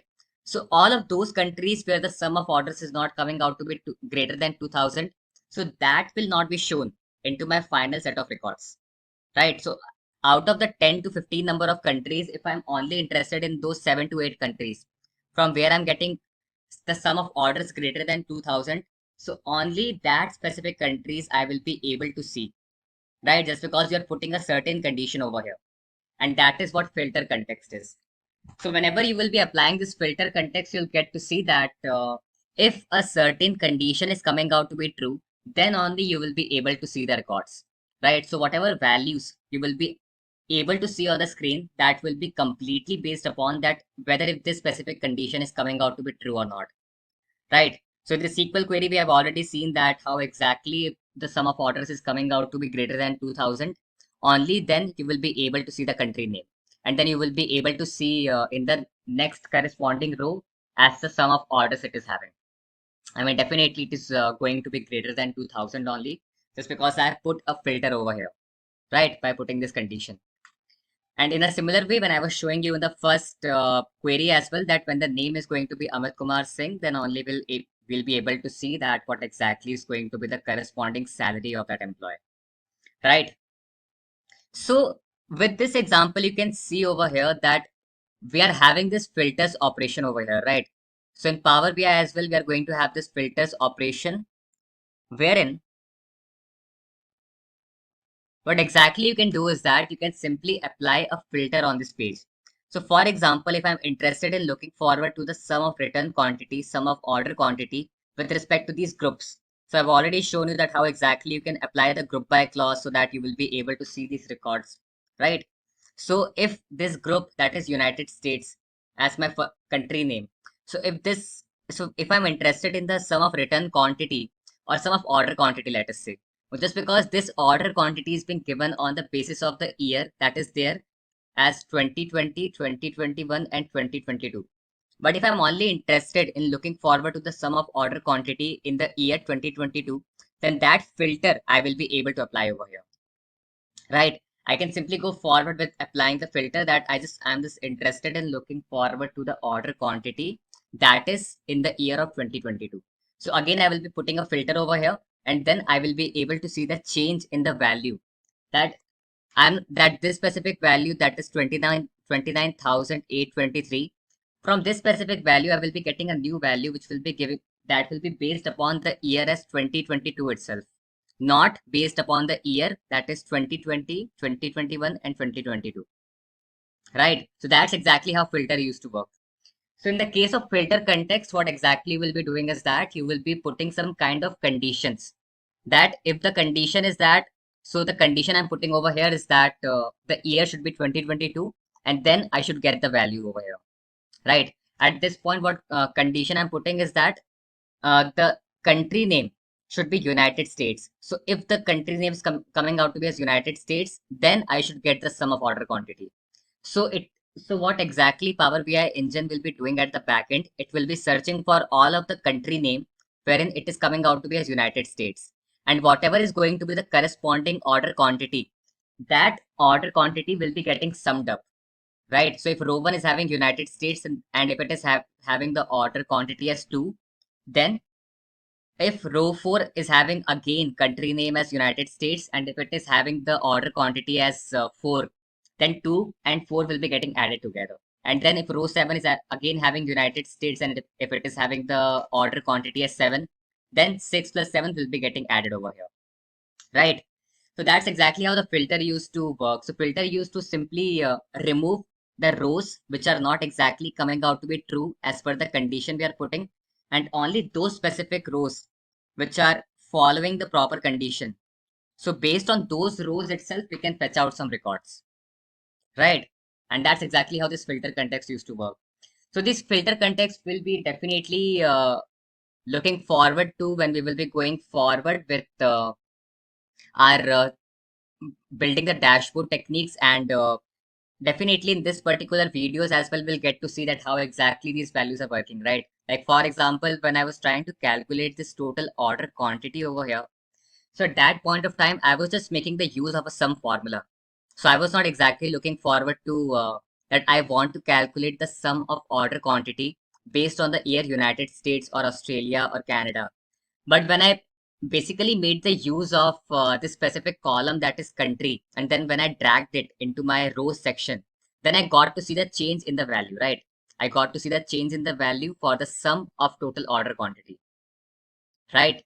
So this is how exactly we'll be applying the filter. So as soon as you're going to drag and drop some column into your rows operation, then you'll get to see that how exactly this total order quantity is getting changed with respect to that specific filter that you have applied, right? And that's exactly how it used to work. So whenever you are looking forward to applying some filter, or whenever you are talking about some filter context, you will be looking forward to those columns on the basis of which your total summation or your measurement quantity value is getting changed, right? In this case, we have applied the filter as a country name, and based on country name, our total order quantity value has changed, right? Based on what exactly is my country name. In a similar way, if I'm going forward with the continent, so with respect to the continent name, again, I will be able to see that how my value, how my total measurement value, that is a total order quantity, is getting changed with respect to the continent name. Like I can show it to you over here as well. For example, I'm not putting the filter based on the country, and I'm putting the filter based on the continent name. So you can see that now the values are getting changed, right?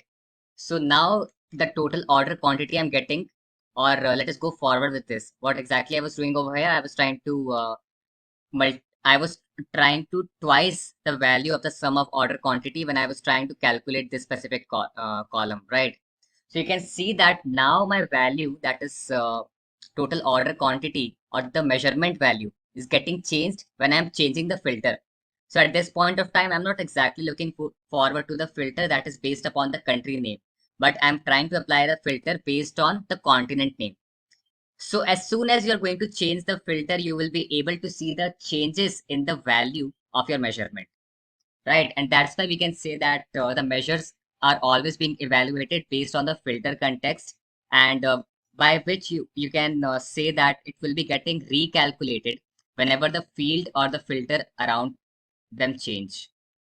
So I can just write it over here so that you'll get to understand it more clearly. So I'll just write it over here. What do we exactly mean when we are trying to create the measures? So measures will be evaluated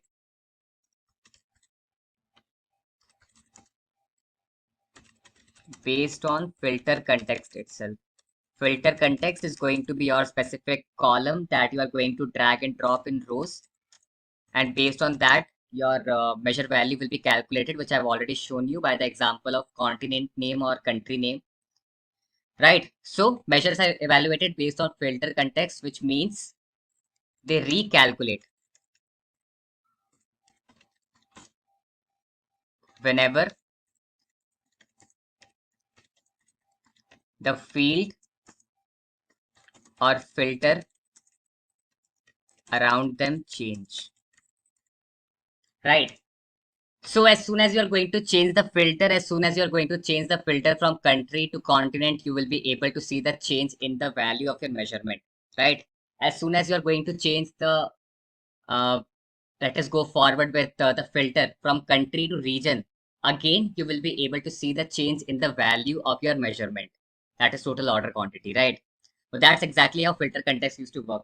So based on what kind of column you are looking forward to, or based on what kind of column you are making the use of, based on that, your filter will be getting applied, right? So filter is just like you're putting some certain condition by a SQL query, which we have already shown you. And one more thing we would like to show it to you over here, and that is, for example, in this specific visual itself,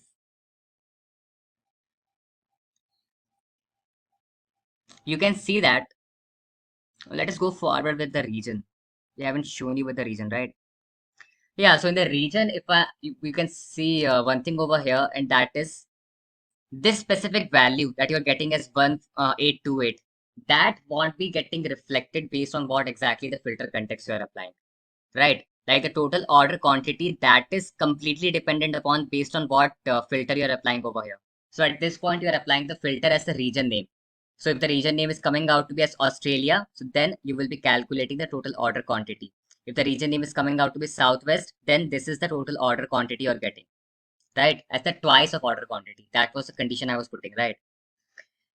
Or that was the measurement I was calculating. But this specific value that you're getting over here, that is not at all dependent upon your measurement, right? So whatever measurement you will be making the use of, this specific value won't be dependent upon that. So your values, your measurement value will be completely dependent upon these specific filters that you are going to apply.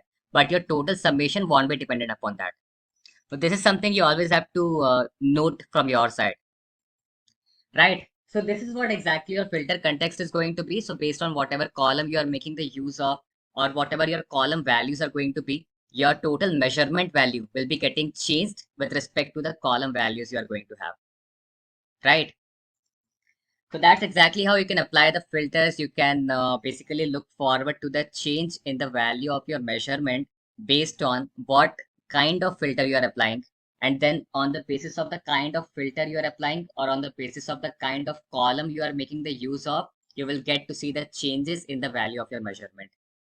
And based on what kind of filter you are applying, that filter will be referred as your filter context, right? Like you can say that in this, as per this context, I'm trying to calculate the measurement value, right? You can say a statement like that in order to remember about filter context, right?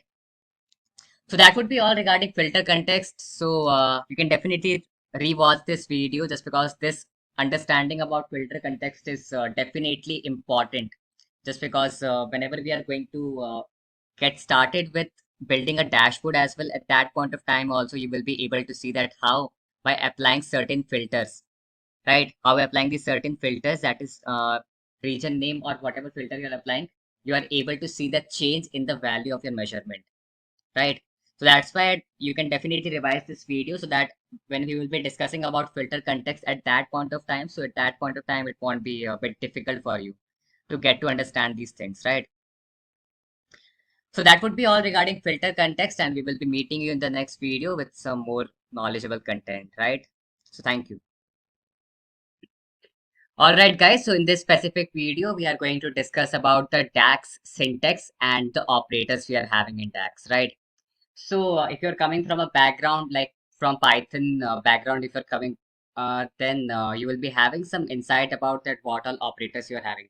Or any coding background if you're having, then you might be aware about what all operators we are having, right? And in a similar way, you are aware about the syntax term. So syntax basically defines that how exactly you can write the DAX, right? So if you're writing these DAX, then if you are basically writing some equal to sign, if you are writing the table name, if you're writing column name, then what syntax or what is going to be the way of representation of the DAX, right? Like how exactly the DAX should be represented, or what is going to be the template. So that template definition we are going to discuss in this specific video. So we will be looking into each and every single aspect, that how exactly a DAX syntax is being written, what all values we can get from DAX syntax. What is a function? What is a table name? What is a column name? What is the measurement name? Each and every single aspect we are going to discuss about, right? So let me just show it to you over here itself that how exactly we can go forward with that. So now we are going to discuss. So let me just directly write it for you, the syntax, and then we will be focusing upon that what all values we are having. So I'm writing over here that total quantity should be equals to sum of the transactions table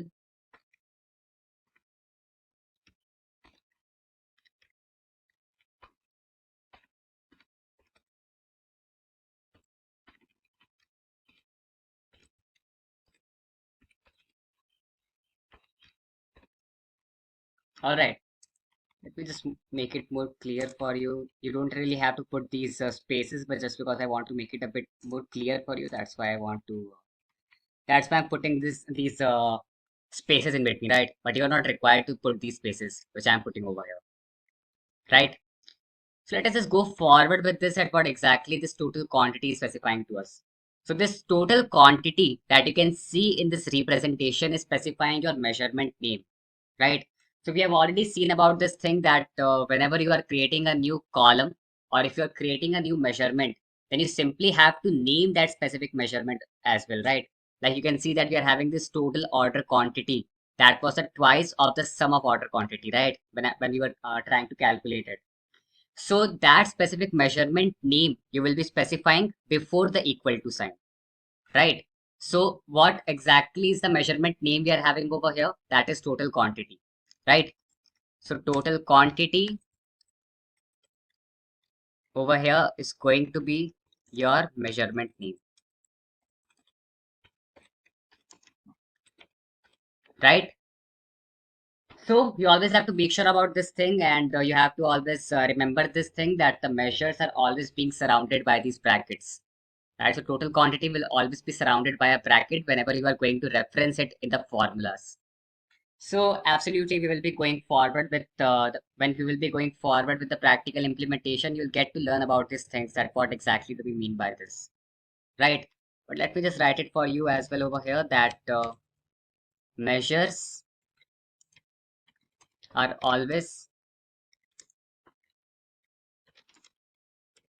surrounded by brackets, right? So your measurement like total quantity that is a measurement name over here that will be shown as like this. When you're referencing to a measure, right? We will be going forward with the practical implementation. You'll get to understand about it. What do we exactly mean by this statement when what I'm saying that measures are always being surrounded by brackets. Now let us go forward with the second after equal to what we are having is sum. What exactly is sum? We have already discussed about this thing that we are having some of the aggregate functions, right? Aggregate function like sum function you can have count, min, max, all of these functions you are having. So this specific sum is going to be your function name. So in place of sum, if I'm keeping max over here, then you'll get to see the max of this specific quantity column from the transactions table. Instead of max, if I'm keeping min over here, and that is going to be my function name. If I'm putting count over here, that is going to be my function name. So that's exactly how you will be specifying the function name, right? So sum is going to be your function name. And one thing you can see over here that what I'm specifying this sum is the aggregate function, right? And we have already discussed about this thing that whenever you are going forward with the calculation of a new measurement, then only you should go forward with the aggregate function, right? Just because in the last video as well we were discussing about that how exactly you can go forward with these aggregate functions by making the use of group by clause. So only when you are grouping the rows uh, on the basis of the different categories you are having, then only you will be able to apply these aggregate function, right? Like in this case, you can see that we are grouping the rows on the basis of the region. So if that for the so if a group or if a row is having its region value as Australia, then all of those specific rows which are having their region value as Australia will be present in one group. then all of those specific rows which are having their region value as southwest will be now present in one specific group. And now these multiple groups that we are going to have, we are trying to calculate the sum of the order that is corresponding to that specific group itself. So whatever orders I'm getting from Australia itself, that order quantity sum I'm trying to calculate, right? So this measurement is working whenever I'm trying to go forward with a aggregate function, right? That's why whenever you are applying this aggregate function or this function that you are applying over here only works well with respect to measurement only. But if you are going forward with the column and you are in the column, if you are going forward with applying these aggregate function, then it doesn't really play a kind of crucial role, right? And that we have discussed in the previous videos as well. So that's why you can we can mention one thing over here, that calculated column doesn't require function. We have already discussed about these things. It's because we are talking about the row context over here whenever we are going forward with calculated column. But calculated. But in the case of calculated measure, we definitely will be referring to a specific filter or a group. So that's why in that specific case, suggesting an aggregate function plays a kind of crucial role, right? So that's why, but calculated measure require function,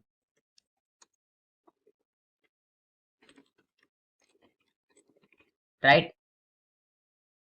So this is going to be the second thing that you will be specifying from your side. Now we will be moving forward with our next thing, and that is this transaction table. So one thing you always have to make sure from your side, that whenever you are specifying the table name, then you have to put it inside these inverted commas. So if you are well aware from pandas background, if you're having some knowledge about pandas, then in pandas you might would have seen that whenever we are working with these data frames or these tables, then in that specific scenario we used to put these inverted commas for a column name, right? But in this specific case, the syntax is going to be the same, just the difference is going to be in putting these inverted commas, right? So in the case of Power BI, the inverted comma I'm going to reference with respect to a table name. But in the case of pandas, we were referencing these inverted commas with respect to a column name. Just the vice versa is happening, but the rest of the things you can see that we are having the similar kind of syntax. We are having the table name. Along with the table name, we are assigning the column name, right? And that I'm putting inside these square brackets. A similar syntax that you can see in the case of pandas as well. Just the difference would gonna lie in putting these inverted commas, right? Just that is going to be the difference that you can see over here. So your transactions table is going to be your table name. Let me put it in inverted comma so that you can, again, when you're revising about these things, you should always put these inverted commas from your side. It is a kind of syntax. It is a kind of way of writing a DAX syntax. So you always have to make sure that you are following the proper syntax, right? This is going to be my table name. Now, once we're done with this, finally, we are having quantity. That is also something I will be writing in a proper way inside the square bracket. So again, you'll get to know that the columns you always should put inside the square bracket itself, right? So I will be specifying that this is going to be my column name. And one thing you have to make sure about this thing, that DAX, or let us go with SQL, or let us go with DAX, you always know about this thing that whenever you are specifying the table name, then that table name or the column name is always case sensitive. So if my product categories lookup table, if it is in small letters, then you have to make sure that it should also be in small letters, right?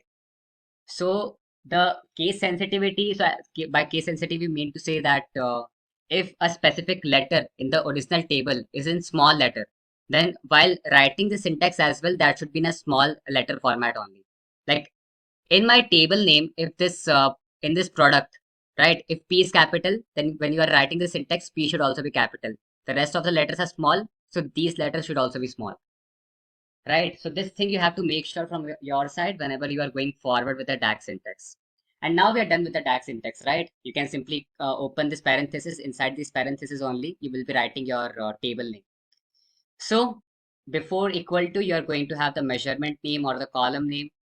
then you can have the function name, and then you will be specifying the table name and then the column value, right? So this is going to be a DAX syntax. Now we will be going forward with the different operators that we can have. So operators you might be well aware about if you are having some knowledge in Python again, or in any of the coding language. So first of all, we will be going forward with a similar kind of operators that we used to come across in Python as well. So first of all, we can have these arithmetic operators. We can have plus, we can have minus, addition, subtraction, multiplication, we can have division, and then we can have this exponent sign as well. So exponent you can see over here, right? Let me put some spaces in between. So this addition arithmetic operator will be working in a way wherein, for example, in a specific, when I'm trying to calculate a new column, and now I want that into my new column, if I'm referencing a specific column, and from the given column, if I want to add a value like 100, so on each and every single value, like for example over here, like in the sum of order quantity, if I want to add 100 in each and every single row, right? And then that addition value should be printed in my new column. Then that for that, we will be making the use of this arithmetic operator like addition. So I will be adding that sum of, I will be writing the expression like that, wherein I will be specifying my column name as total order quantity equals to, and then I will be referencing this table. So table name with respect to the specific column and plus 100. So that is exactly how it will be working. These arithmetic operators will be working, right? Then you can go forward with this minus sign that will be used for the subtraction. Similar way, minus 100 will be evaluated from each and every single row, and then that evaluation result will be shown in the corresponding row itself. And then we can have this multiplication, then we can have this division, and then finally we can have this exponent sign as well. Right, that's exactly how this arithmetic operator will be working. Then we'll be going forward with our next one, and that is going to be the comparison operator, right? So comparison operators we have already discussed about. And we can have the comparison operator like greater than, less than, greater than equals to, less than equal to, not equal to, and then equals to as well, right? So if I want to put a condition that if my sum of order quantity is coming out to be greater than 15,000, then I will, let us go with 15,000, then I should print a column that should be showing yes. But if it is not coming out to be greater than 15,000, then the value should be shown as no, right? So I'm putting some condition with respect to each and every single row, and based on the condition being true on each and every single row, I will be extracting out a value in the next corresponding row itself, right? In the corresponding row itself, I can generate a value, right? So for that, I'm putting some comparison. I'm doing some comparison over here, right? That if the given value is greater than 15,000 or not, or let us go with if the given value is less than 15,000 or not, or if the given value is greater than equal to 15,000, less than equal to, or not equal to 15,000, then also we can put yes or no. And then if it is equal to, right? That's exactly how these comparison operators used to work. Then my last operator that I'm going to have is going to be my text or logical operator.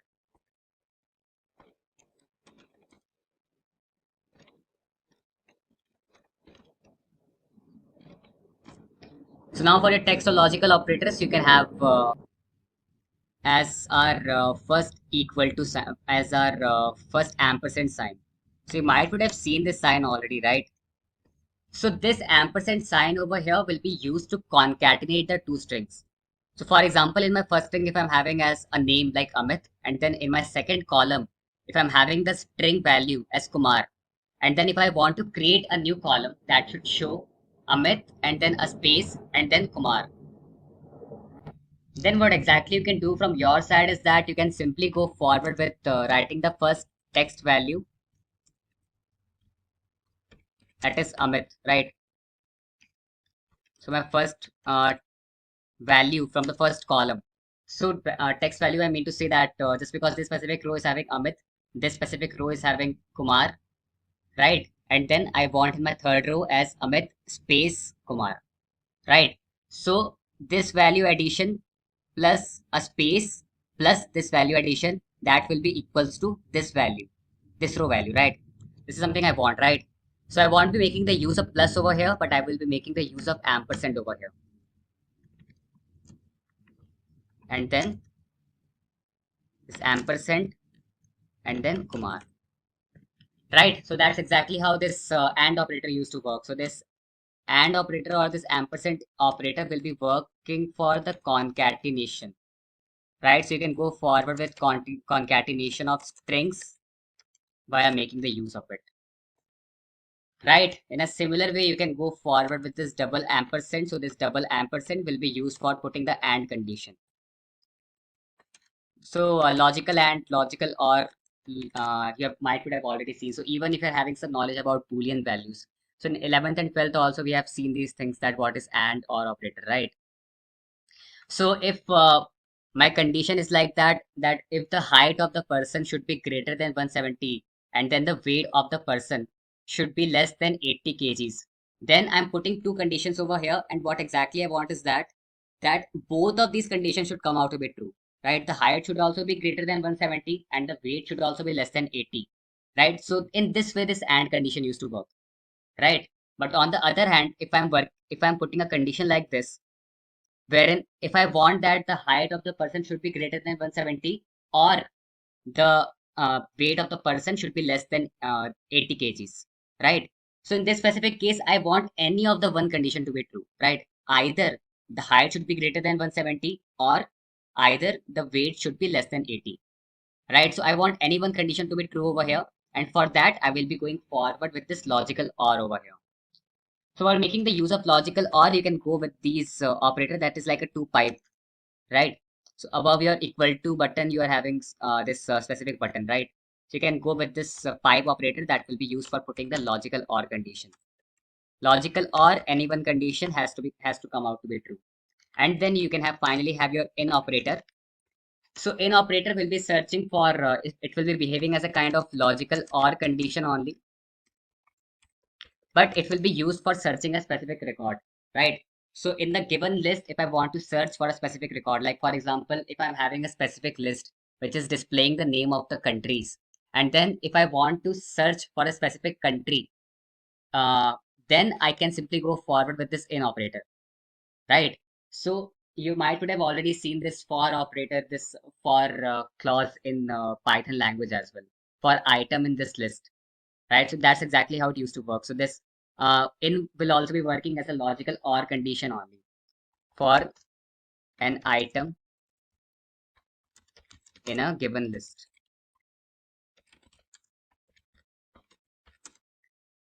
All right, so these are the different kind of text or logical operators we can have. Why exactly I'm calling it as text operator, just because initially I've shown you that how exactly a single ampersand you can make the use of, right? And then double ampersand, this pipe, and then this sign, right? So mostly in our course, we will be going forward with this AND condition or condition itself. But you should be well aware about that what all the rest of the operators are also doing over here, right? And that would be all regarding the operators that we are having, or the DAX syntax. And we will be meeting you in the next video with the discussion about the different functions we are having, right? That is something we are going to discuss in the next video, and that would be all in this specific video. So thank you. All right, guys. So in this specific video, we are getting started with learning about the multiple function categories that we are having, right? So in this particular video, we won't be going forward with the practical implementation. As with the next video itself, we will be starting practically implementing that how exactly each and every single function is working. But in this function, let us have an overview that what all function categories we are having. And with respect to each and every single category, we are going to explore each and every single function that we are having, right? So now the function category completely depends upon that what kind of operation you want to apply, right? Like for example, if you want to go forward with an column which is having the textual data, then for that you can have, then if you want to manipulate that specific column which is consisting of textual data, then you can go forward with these text columns. In a similar way, if you want to go forward with a column which is giving you the insights with respect to a numeric data, then you can go forward with a numeric function. In a similar way, you can have multiple columns. If you want to work with multiple columns, then you can go with some another function. If you want to create a new table, then you can go with another function. In a similar way, if you want to bring in some changes into your filter context as well, then you can have another function. In a similar way, if you're storing the data like date and time, for that you can have some another function, and just like that, right? Just like that, you can have multiple functions. There is also a function that we will be coming across in this video, and that will be used to manipulate the relationship that we were building, right? So initially we were looking into that how exactly we can go forward with the relationship that we are going to have in our table. So we can go with some of the functions which will be giving us the insight to manipulate these relationship as well. So with respect to each and every single kind of operation, we are going to have a function that will be associated with it, and that we are going to explore in this video itself, right? So that is something we are going to move forward with. So let us get into this. And now I will be getting started with our first function category, and that is going to be the math and stats function, right? So if you're having a specific column which is consisting of the numeric data, then you can absolutely go forward with these kind of functions. So first of all, our first category is going to be the math and stats functions. So in maths and stat functions, you can have the function like the aggregate function mostly. It's just because again you are working with these numeric values, so you can either calculate the sum of it, you can calculate the average of all of these values, max value, min value, divide value. You can simply count that what all records you are having in a specific column, how many number of valid values you are having, or how many number of uh, non-blank values you are having, right? So that is something you can count. So for calculating each and every single kind of value, you can simply go forward with these math and stat functions. So let me show you what all functions we can have. We can have sum, we can have average, then we can have max, min, right? In a similar way, divide, we can have. Along with that, let us go with count, which will be giving us the count, right? Count A also we can have. In a similar way, count rows we can make the use of, right? We can make the use of distinct count as well. What all distinct rows I'm having, right? I'm not exactly interested in total count, but I'm interested in what all rows are distinct in my numeric column. That is also something I can go forward with, right? So these are going to be the set of math and stat functions that you can make the use of whenever you are going forward with the numeric columns. In a similar way, you can have these iterator functions. So mostly these specific functions that you can see on the screen, that is the math and stat functions, that will be used for with as a kind of aggregate operation. Like definitely we already have talked multiple times that this specific functions will be used as an aggregate function, right? They will be getting applied on the whole column and they will be returning a single value itself. But what if I want to go forward with row by row? I'm considering the row context. Then in that specific case, we need to go forward with the iterator functions. So the iterator functions that we can have, which will be giving us the insight row by row, then that is something we can have as sum x. Just like the aggregate function, you are just adding a x, you are just adding a x in the end, so that you can simply differentiate that whether if it is an aggregate function or whether if it is a iterator function, right? We just add a x at the end, right, to differentiate among the two kind of functions.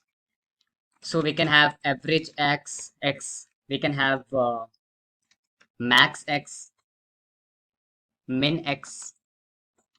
You can make the use of rank x to rank each and every single row itself. Rank you might would have came across if you have used these functions in SQL, right?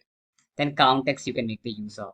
So these are going to be the different kind of functions that you can have for as the aggregate function or as a row context functions, right? So these functions we will be making the use of when we are going forward with the numeric columns. Right, so this is going to be our first set of functions. Now we will be looking into our second set of functions that will be used with respect to the text data. So if I'm having a column which is having the textual information, then I can have these functions for that column as, first of all, concatenate. So concatenate will be used to add multiple strings. So as I've already given you an example, one column is giving me the insight about the first name, that is Amit. Then the middle name is being given by the second column, that is Kumar. And then the third column is giving me the insight as Singh. So I can concatenate these three column values so that into my new column that will be referring to the full name, that is going to be having the combination of the values that are present in these three specific columns. That is Amit Kumar Singh, right? So that is something you can do by this concatenate operation that is there, concatenate function that is there. We will be exploring the other functions as well in the upcoming videos. Let us just have a look over it, a brief introduction. So combined values we can look forward to the format of it. We can change the format. We can simply extract the left part from the left side. We can extract some part of it. We can extract some mid part from it, and then we can write. We can extract the some part of the given textual data from the right side as well, right?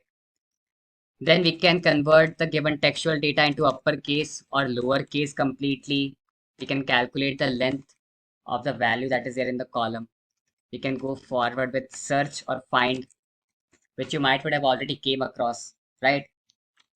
We can have replace as well, which will be used to replace some. So for example, with my complete text data, if I want to replace some part of it, and that is also something I can do. I can substitute some value as well with using this substitute function. Then we can trim some data as well. If I want to trim some data as well, I can go forward with this text function, right? So these are going to be the text functions that we are going to work with when we are having the textual data. Then substitute it is, right? You already know about the spelling of it, right? So these are going to be the multiple functions that we are having with respect to textual data. Now we will be exploring each and every single function, and let us go with our next kind of functions, and that will be used with respect to the date and time column. So if I'm storing the information that is giving me the insight about date or time, then let us go with our third kind of function category, that is date and time functions, right? Let me go forward with this. So with respect to our date column, I can go forward with the functions like date is one of the function, right? Then date difference. What is the difference between the second column date and the first column date? That is something I can calculate. I can calculate the year frac. In a similar way, if I'm interested in calculating the year or the month, just like in SQL we used to have this function as month name, right? For example, if you're having one of the column which is giving the insight about the date, and then from that specific column, if you're interested in extracting out the month name from the date, right? Then we are having one of the function that is month name in SQL as well, right? So just like that, we are going to have a month function in Power BI as well, which will be helping us out to extract the month from the given date. Then we can extract the day or hour as well from the date. These functions we can have, we can make the use of today or now as well, right? We can go forward with weekday as well. This is one of the function. In a similar way, we are also having one of the function that is network days. So these are going to be the date functions that we can have, and then we can have some time functions as well. So for time functions, we can have date SYTD. That is something we can have. Then date SMTD. Then date add we are having, and then dates between we can also have.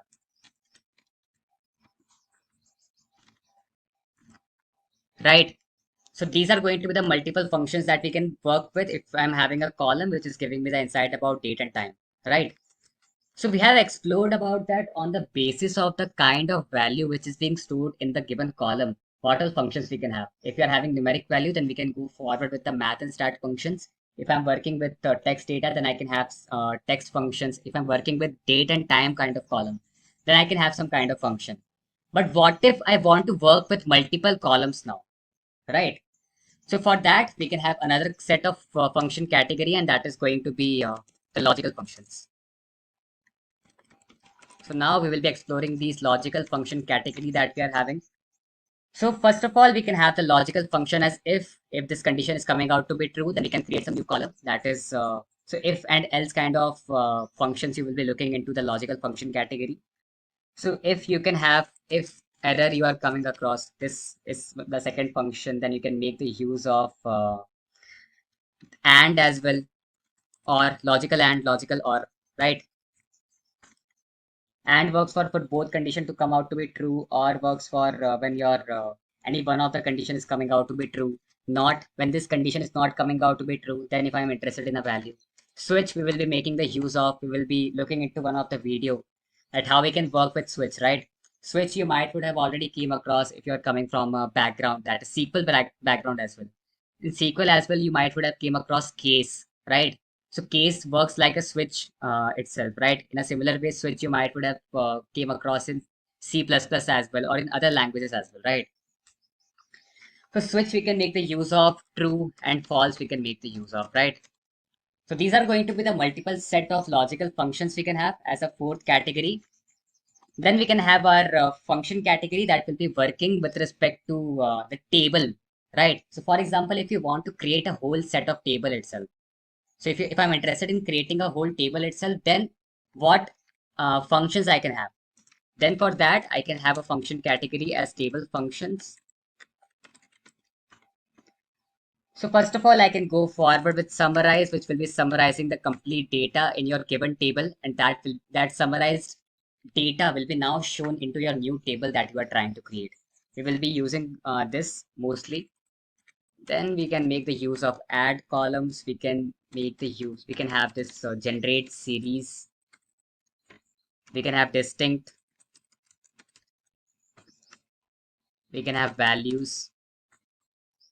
Union, if you want to create the union of the two given tables. In join operation, you might would have came across this union or intersect, right? So this is something you already might would have came across if you are coming from math background as well, or even from SQL background as well. You might would have came across these things, right? Even you can go forward with top n, right? Top 10 records if you want to search for, then that, and then that if you want to display into a table.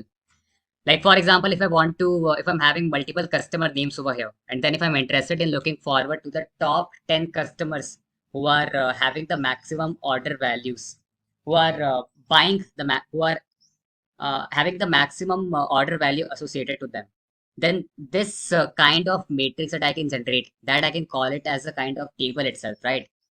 But over here, what exactly I'm looking into is the top 10 categories, right? So that is something we can get via making the use of this top n function. So this is going to be our fifth category. Now we are left with our more two categories that we will be coming across in this section, and that is going to be our filter functions. So if you want to manipulate these filters as well, so over here I'm applying these filters over here, right? But if I want to manipulate these filters, then I can go forward with these filter functions. So filter functions, we will be mostly working with the calculate function, right? This function we will be mostly exploring in this particular section. And other functions we are having as filter, we are having all, and we can work with all except. We can work with keep filters as well. We can work with remove filters. We can work with selected value as well, right?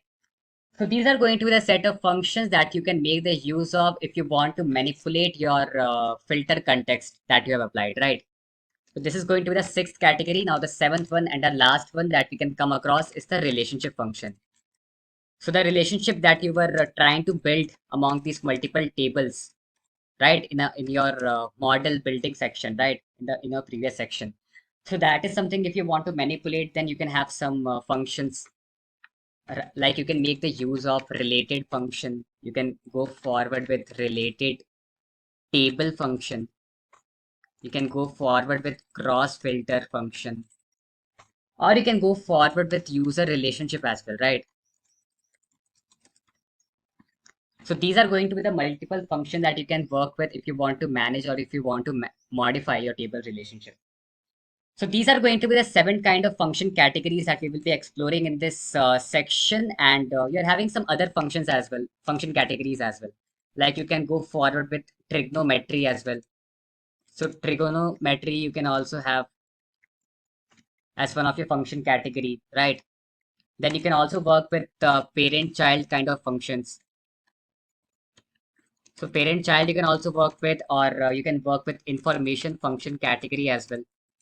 So these are going to be the multiple function categories that you can have. Mostly the 7 categories that we have discussed in this video, that is something we are going to explore. But these other functions we won't be looking into, right? Just because this is a kind of introductory kind of video with respect to DAX, and we want to show you that how exactly you can get a kind of brief idea to work with these functions, right? So that's why we are not exactly covering each and every single aspect, but the 7 functions that we have talked about, the 7 function categories that we have talked about, that we will be absolutely exploring. Definitely, we won't be going forward with each and every single function that is there in the category, but we will be going forward with each and every single category, right? So that would be all regarding a brief introduction about the multiple function categories that we are having in Power BI in DAX. And then now from next video onwards, we will be practically implementing each and every single function category that we are having, right? So practical implementation, we will be looking into from our next video onwards. And that would be all regarding the conceptual data. So that would be all in this video. And now we will be meeting you in the next video with getting started with our practical implementation with these functions. So thank you. All right, guys, so let us get started with the practical implementation finally with our DAX functions. So first of all, as we were discussing that we were getting started with our basic maths and stat functions. So we have already discussed about these functions, right? A kind of overview we have gone forward with to discuss that what all different kind of functions we can have in these basic math and stat functions.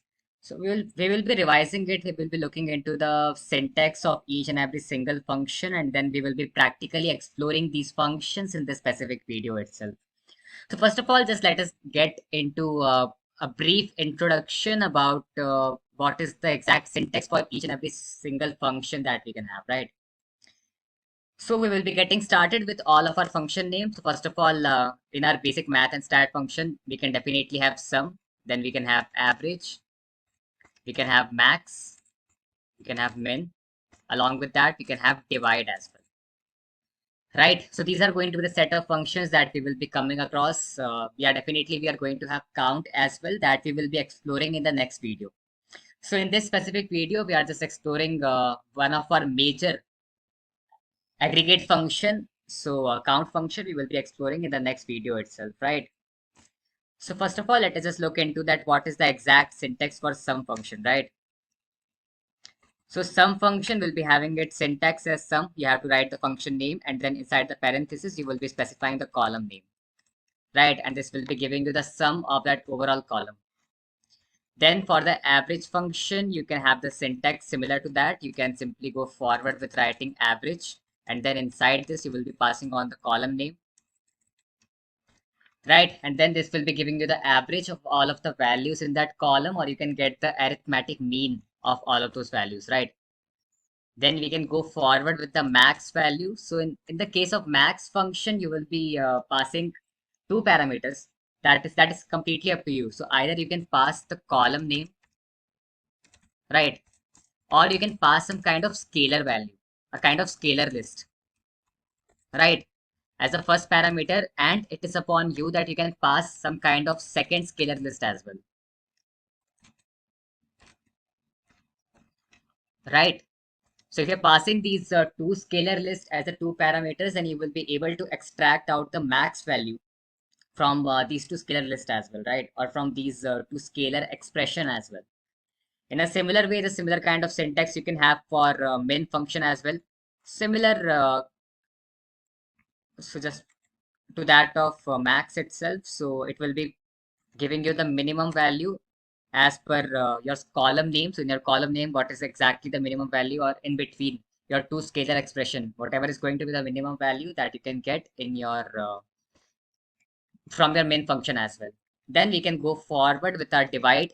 So now in the case of divide, the syntax I will be making the use of is completely dependent upon the numerator and denominator value, right? So you will be first of all passing on the numerator and then you will be passing on the denominator, right? So numerator by denominator, that will be getting divided, and whatever is going to be the division expression, that you will be getting via making the use of this function, right? So one more thing about this divide function is that you can also pass on one more alternative result over here, or alternate result over here, wherein that alternate result will be given to you on the basis of if you are dividing your values with respect to 0, right? So definitely if your value is getting divided by 0, if your denominator is 0, then definitely you can pass on some kind of alternate result over there as well. Like null value, you can simply pass for those specific values wherever your numerator is getting divided by 0 itself, right? So these are going to be the important functions that we will be exploring in our math and stat function. These are the basic aggregate function as well that we have already discussed about in multiple videos. So now let us get into the practical implementation of each and every single function that we have decided. Count function we will be describing, or we will be talking about in the next video. All right. So first of all, let us go forward with sum average function, right? So sum I will be calculating. So I've already shown you that how exactly we were calculating this total order quantity. But one thing I did in that particular case, and that was I was taking the twice of the value of the sum, right? That is something I don't want right now. So what exactly so yeah, while you are trying to calculate the new measurement, you can have multiple ways to calculate the new measurement, right? Either you can simply click on the table. On clicking on a table, you'll get to see that we are having these multiple options, right? Or you can simply click on your previous measure itself. Again, you can have this option that is a new measure. Then if you're moving forward with your table view, in your table view as well, you can have these options as in the calculation block itself, you will be getting these options, right? And then in your model view as well, you can get these options. But for our own use case or with respect to our project, we will be going forward with the report view as only. So you can have these options over here as well, but with respect to our use case, just because one thing we were discussing in the previous video, that we will be creating this new table for storing all of our measurements, right? So that's why I will be going forward with clicking on this specific table only from our report view itself, so that we don't have to navigate to these multiple places, right? We can just simply stay at one place. We can create the new measurement and then we can simply drag that measurement into the visual, so that we can practically see that how these measurements are working, right? Because the only way in which you can see these measurement working is to simply drag it into the visual, right? So that is something we will be doing over here itself. So yeah, one thing I was doing in this particular case was making this sum twice. So that is something I don't want right now, and I can keep it as total orders or the order quantity, right? Let me make these changes. So some function, you can already see how exactly I'm practically implementing it. We have already discussed about it. We will also discuss about it again via making the use of looking into the total sum of the returns value we have, right? So while we will be calculating the total return quantity at that point of time, again, we will be practically looking into that how we can go forward with the sum function. So at this point, you can see that we are having this order quantity as the sum of all of the values as the total number of orders you are getting in each and every single region. Like I can do one thing over here. I can just maximize it, right? Can That is completely up to you, or we can just simply keep it over in this particular shape itself. Or what we can exactly do is that instead of going forward with region, we can simply go forward with the country itself, right? So I'm showing you the details on the basis of country. And yeah, one more thing I would like to show it to you over here, that we are already getting the sum of order quantity as similar to that of what we are exactly calculating as the order quantity, right? So the thing is that at this point of time, getting the understanding about implicit and explicit is definitely going to be crucial, just because you can already see that when you are going forward with these implicit functions, you are getting the same value with respect to explicit functions. But just because at this point we are not exactly interested into getting into these implicit functions, so that's why all of the values which I was trying to calculate from these implicit functions, that I will be simply deleting, or I will be removing at this point, right? Order quantity I'm gonna keep, just because that is something I've calculated via using DAX, right? So now I will be putting all of the values on the basis of what I'm calculating via using DAX itself. So order quantity I first of all calculated via using my first stats and maths function, that is sum. One more quantity I can calculate via using sum function itself, and that is going to be the total returns quantity, right? So let me click over here. Let me go into my new measure.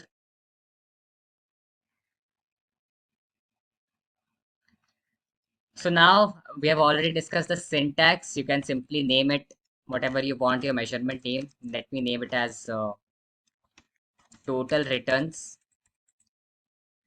right? Or it is completely up to you that if you want to keep it completely in uppercase, or you can keep it like this as well, total returns, right? Once we are done with this, then we will be making the use of the sum formula as sum of what exactly I want from the returns table, right?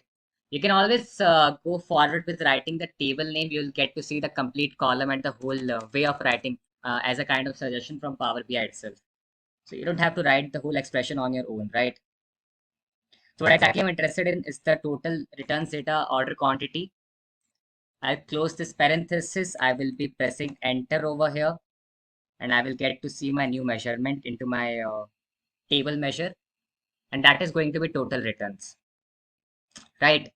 So in your values, you can add it over here itself. So let me get into my table measure. Let me click as total returns. You'll get to see this value getting added, right? So now you will get to see that from United States, how many number of returns we are getting, from Australia, how many number of returns we are getting, right?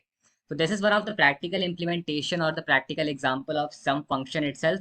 Then we can explore our second math function as well, and that is the average. Let me again click over here. Let me again go forward with new measure. And let me now show you the average retail price, right? So let me write over here.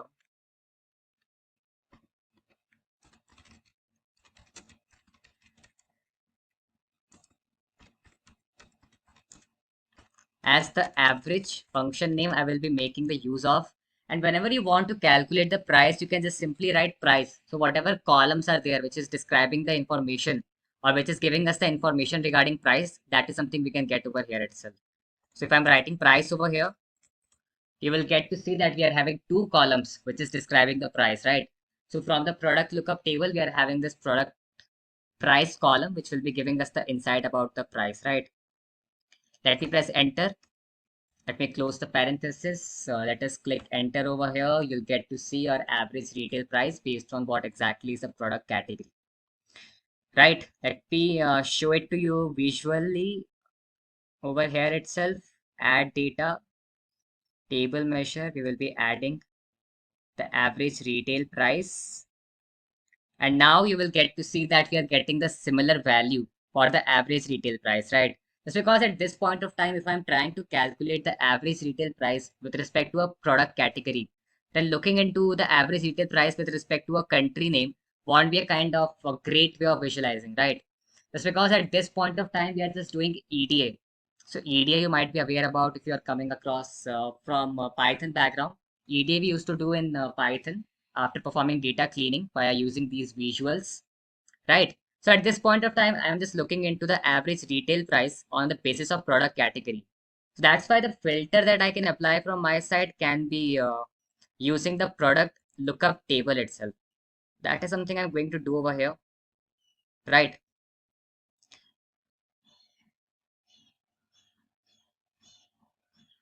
Okay, I can, in the value section, it is fine if I'm keeping my average retail price.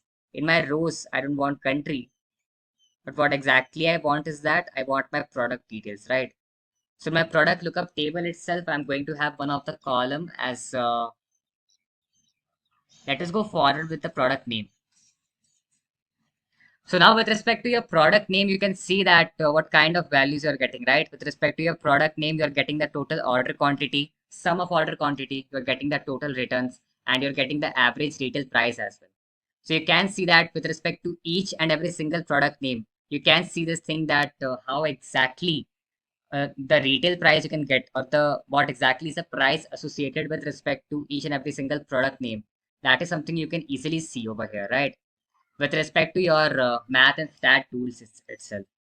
In a similar way, we can go forward with this product subcategory as well. So instead of choosing product name, if I'm going forward with product subcategory, then okay, so I think it's product subcategory key, right? So we can go forward with some another column, right? Let us not look into the product subcategory. Let us go forward with our product categories lookup table. If I'm choosing the category name over here, then you can see some another values, right? Like you can see that in your accessories, what is the average retail price? With your bikes, what is the average price? So over here, you can see that how exactly you're getting the insights on the basis of the kind of filter you are applying, right? And as we were discussing in the previous videos itself, that the measure is always going to be dependent upon the filter you are applying. And that's why it's always important to get to know about the filter context, right? As on the basis of what kind of column you are choosing, or on the basis of what kind of filter you are choosing, the value of your function will be completely dependent upon, right? Or the value of your measurement will be completely dependent upon that. So this is something we can do via making the use of these functions, that is the sum function or average function. And you can definitely try out these things from your side as well. And in the next video, we will be discussing about these count functions that we're having, right? That is something else as our math and stat functions itself, right?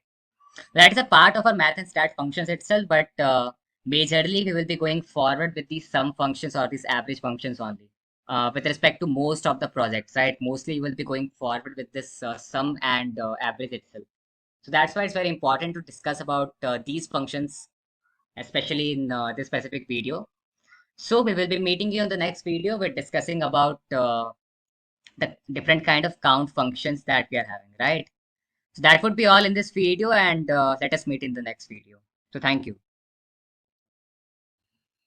All right, guys. So let us get started with our counting functions that we were discussing in the previous video. So counting function, as the name states, we will be getting into that what is the exact count for the rows that we are having in a column, right? That is something we are going to calculate, and we are having multiple counting functions in Power BI that we will be exploring over here. So we will be coming across with the practical implementation of each and every single counting function. But first of all, let us get a brief idea that what all counting functions we are having, right? So let us get started with our first counting function, that is count. So count will be helping you out to, so syntax for it is definitely going to be count. As the function name, you will be specifying the column name inside the parenthesis. So this will be giving you the insight about the total number of non-empty cells, right? So if you are going to have some blank values in between, so those blank values won't be counted over here. So for example, if you're having a column which is consisting of 1,000 records or 1,000 rows, and out of that, if 80 number of values, or let us go with 100 number of values are coming out to be as blank, right? Then just because 100 are blank and 900 are non-blank, so this count function will be giving you the total count as 900. So those 100 will be neglected by this function itself, right? So any of the Boolean value that you're going to have, that will not be counted, right? So no Boolean value or any textual data if you're having, or any missing value if you're having, so that won't be counted if you're making the use of this count function, right? So secondly, we can go forward with our next count function, that is going to be count A. So count A will be giving you the insight about the total number of values that you are going to have, and in this particular case, you will be considering your blank values as well. So both your blank values, or both your missing data and non-missing data will be counted over here. So you can make the use of the similar kind of syntax. In count A, you will be specifying the column name. And now in this particular case, your Boolean value will be included. right?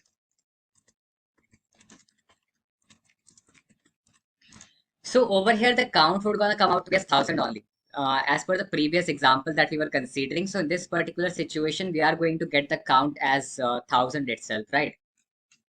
Then we can go forward with our next function that is going to be the distinct count.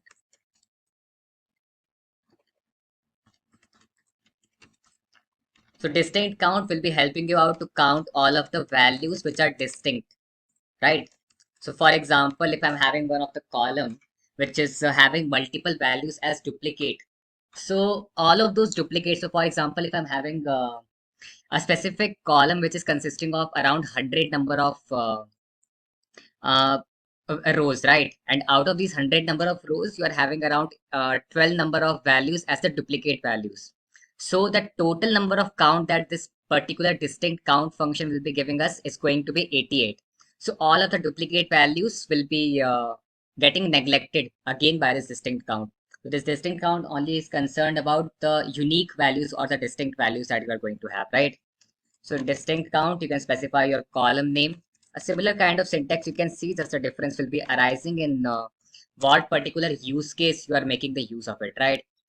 And then finally, we can have our count rows, which will be used to count the total number of rows. So again, a similar kind of syntax you will get to see. Just there is going to be a difference when you are going forward with this count rows, and that is when you're going forward with count rows in that particular situation, we are not exactly passing the column name over here. As what exactly we are going to pass over here is going to be the table name, right? So count rows is actually concerned about the table. So what all number of rows a specific table is going to have. So that is something count rows is concerned about. But that is not something as same as that of count, right? As in the case of count, we were considered or we were actually considering a specific column itself, right? But in the case of count rows, you will be considering each and every single column that you are going to have in your table. So in Power BI, it's a kind of important note that in Power BI, either your table will be considered as a single column or it will be considered as multiple columns. Right? That is something how the a table is being referred in Power BI. So if your table is consisting of all of the columns with equal number of rows, then it will be considered, then your table will be considered as a single column itself. But if your table is consisting of multiple columns with difference in the different column values, then you can consider your table as, or Power BI will be considering your table as a collection of distinct columns, right? So this is something you can get whenever you are going forward with these functions, that is count rows. So count rows you will be only making the use of if you are interested in calculating the total number of rows in your table, right? So these are going to be the four different kind of count functions that we can have: count, count A, distinct count, and count rows. So now we will be looking into the practical implementation of it, that how exactly we can go forward with these functions. So first of all, let us just bring some changes, just because at this point we are coming up with some important analysis, right? At this point, we are showing the average retail price. We are showing the total number of order quantity, and we are showing the total number of total returns quantity as well. Yeah, so one thing we can do from our side is that we can keep the name same. That's because if I'm calculating the total sum of the quantity, and mostly when you will be going forward with coming up with the analysis with respect to any column which is giving you the insight about the quantity. So for the quantity kind of column, you should always go forward with the sum function, right? As sum function is mostly being preferred whenever you're having the column which is giving you the insight about the quantity. But if you're having one of the column which is giving you the insight about the price, then in that particular case, it's mostly being preferred to go forward with the average retail price, right? Average price is going to be the most optimal calculation that you can come up with, right? So this is something we will be considering over here itself. So with respect to our returns, we have already gathered the information that what is the total sum of the return quantity we are having. So just because the name doesn't really give us a kind of good idea that what we are specifying over here. So we can just simply go forward with these three dots. I can simply go forward with my rename. And I can rename it as returns quantity.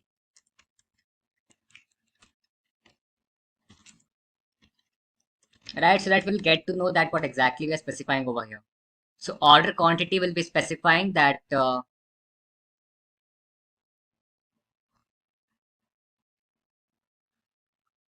right, it is being saved over here.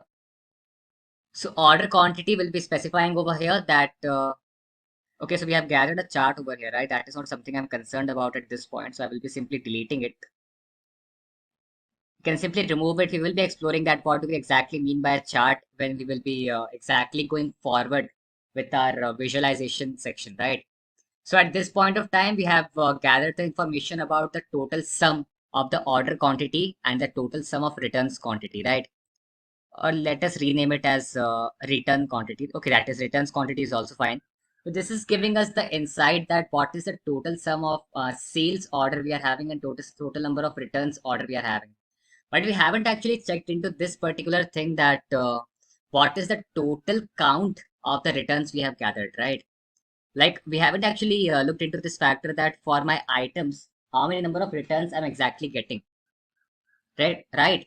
So that is so that count you can get. So that will be giving you some other analysis. Like for example, if there is a specific product which is being returned for 2 times, or if there is some another product which is being returned for 3 number of times.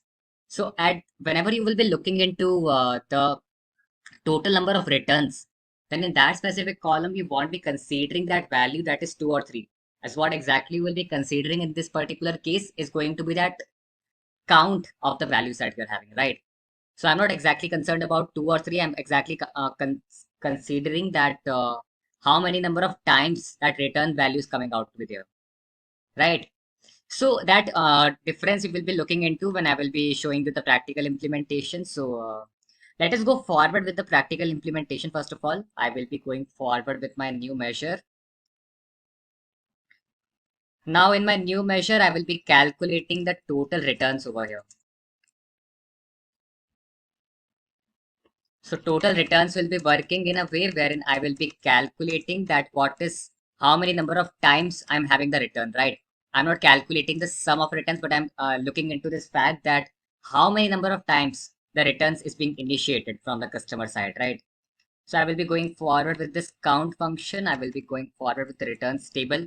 Now in my returns table, I can simply go forward with the count of the return quantity, right?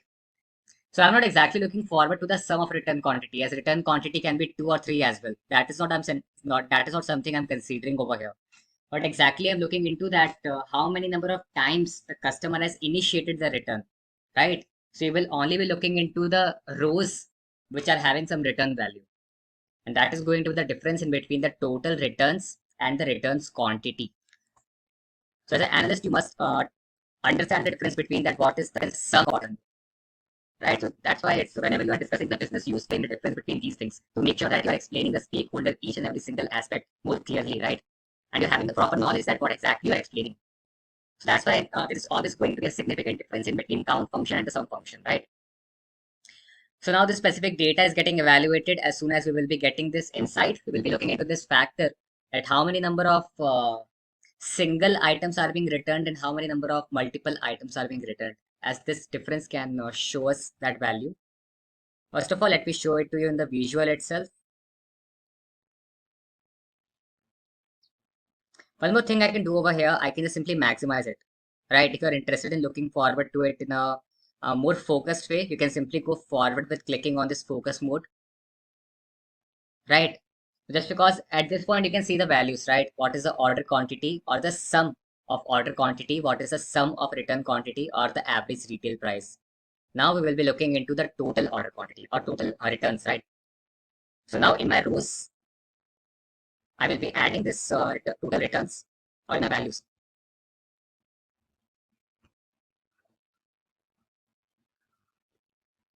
Now with respect to my table measure data, I've already calculated important measure and that is the total returns, right? All right, one thing we can do over here, we can just simply keep these values together so that it will be easier for us. It will be a bit easy for us to determine these values, the difference between the total returns and the return quantity, right? You can simply drag it and keep it over here.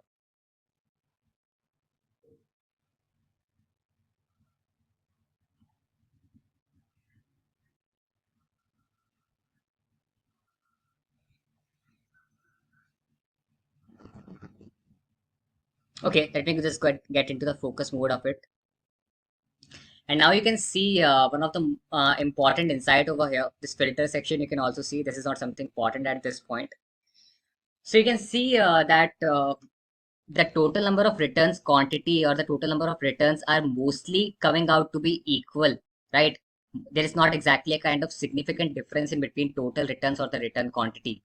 That means that mostly a single item is being returned, right? Whenever you're going forward with a particular product, like accessories, if you're going forward with, so whenever someone is buying a particular product for multiple number of times, then that is not being returned most of the time.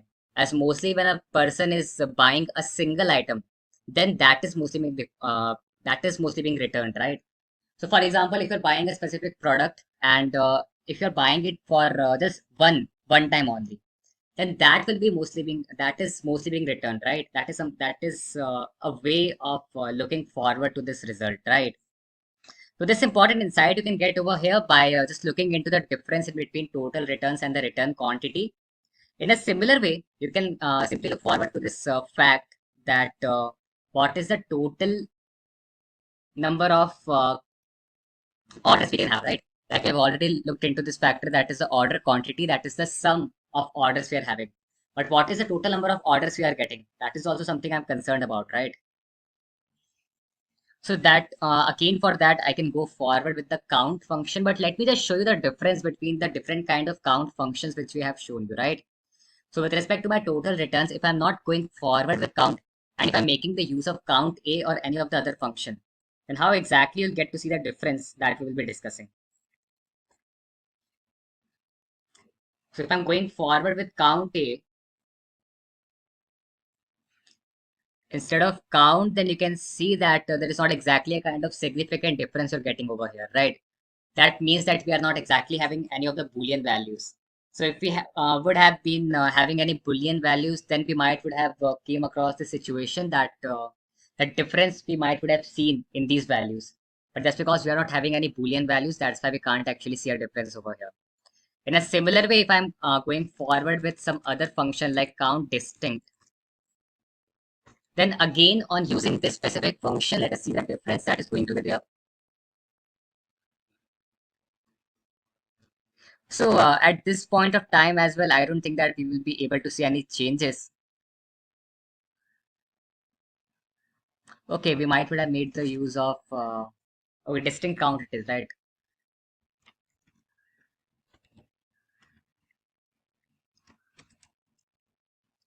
Okay,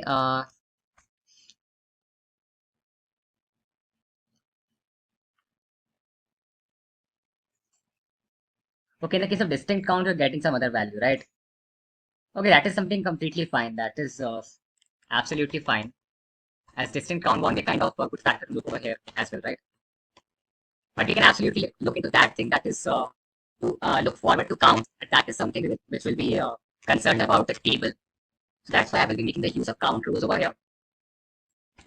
And when I'm going forward with count rows, oh, I haven't placed this equal to sign, right?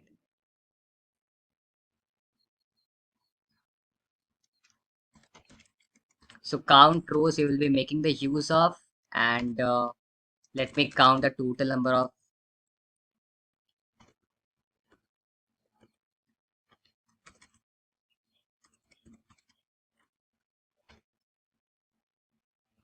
What exactly I'm concerned about over here from the returns data table.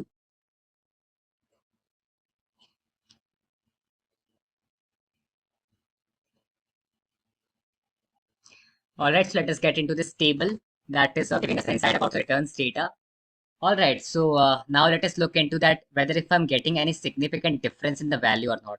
So count rows is only concerned about the table name. That is something I'm going to pass over here. That is my returns data table. And on passing that, you will get to see that you're not exactly getting a significant difference again, right? So you can see over here that mostly the items which are being sold at a single time, that is mostly being returned, right? That is the kind of insight you can see over here. So in this way, you can simply go forward with going forward with these multiple kind of count functions. You can definitely explore these multiple kind of functions from your side as well, right? So in a similar way, if I'm concerned about, let us go forward with my new measurement.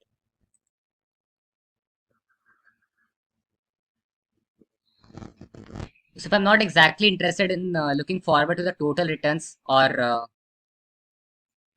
all right, we have made some in total returns. You have to make sure that you are writing a proper expression. So let us just go forward with our first detail itself, and that is in the returns data table. I was trying to calculate the total return quantity, right?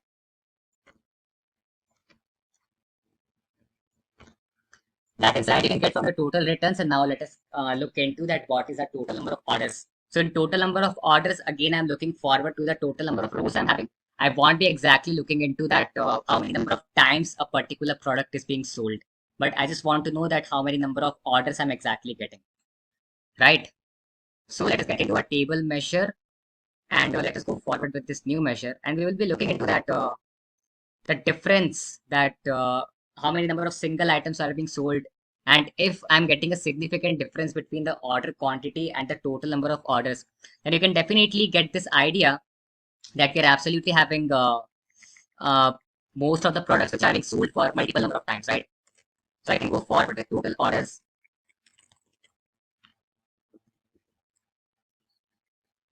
and forward with count of, okay, in my sales data table, I'm having the proper column over here.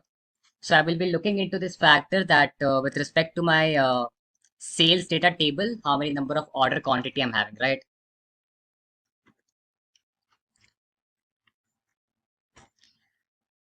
So at this point of time, I'm not exactly looking forward to the number of times a particular product is being sold, but I'm looking forward to that how many number of times a particular product is, right? Okay, this insight you can get once this value will be getting evaluated, and that you can again show into your visual itself. And once we are done with getting this value, I will be showing it in the visual to get to see that how exactly this measure is working. Let us add this into our value in our table measure, in our total orders, and you will get to see that we are getting a significant difference, right? In between order quantity and total orders, we are getting a significant difference, right? That means that most of the time we are having some of the products which are being bought again and again, right?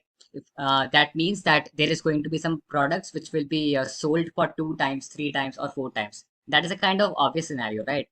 But what exact difference this order quantity and total orders is providing to you, that how many number of times a unique item or a particular item is being sold, right? Or how many number of times a order is being initiated from the customer side.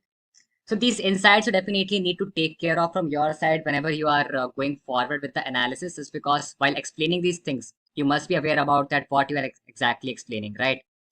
So this is going to be the significant difference between the count function and the sum function that we can make the use of. And that would be all in this video. And we will be meeting you in the next video with our first assignment from this section. And so let's meet in the next video, and thank you guys. All right, guys, so let us get started with our first assignment from this section. So we will be exploring about each and every single key objective that is mentioned over here.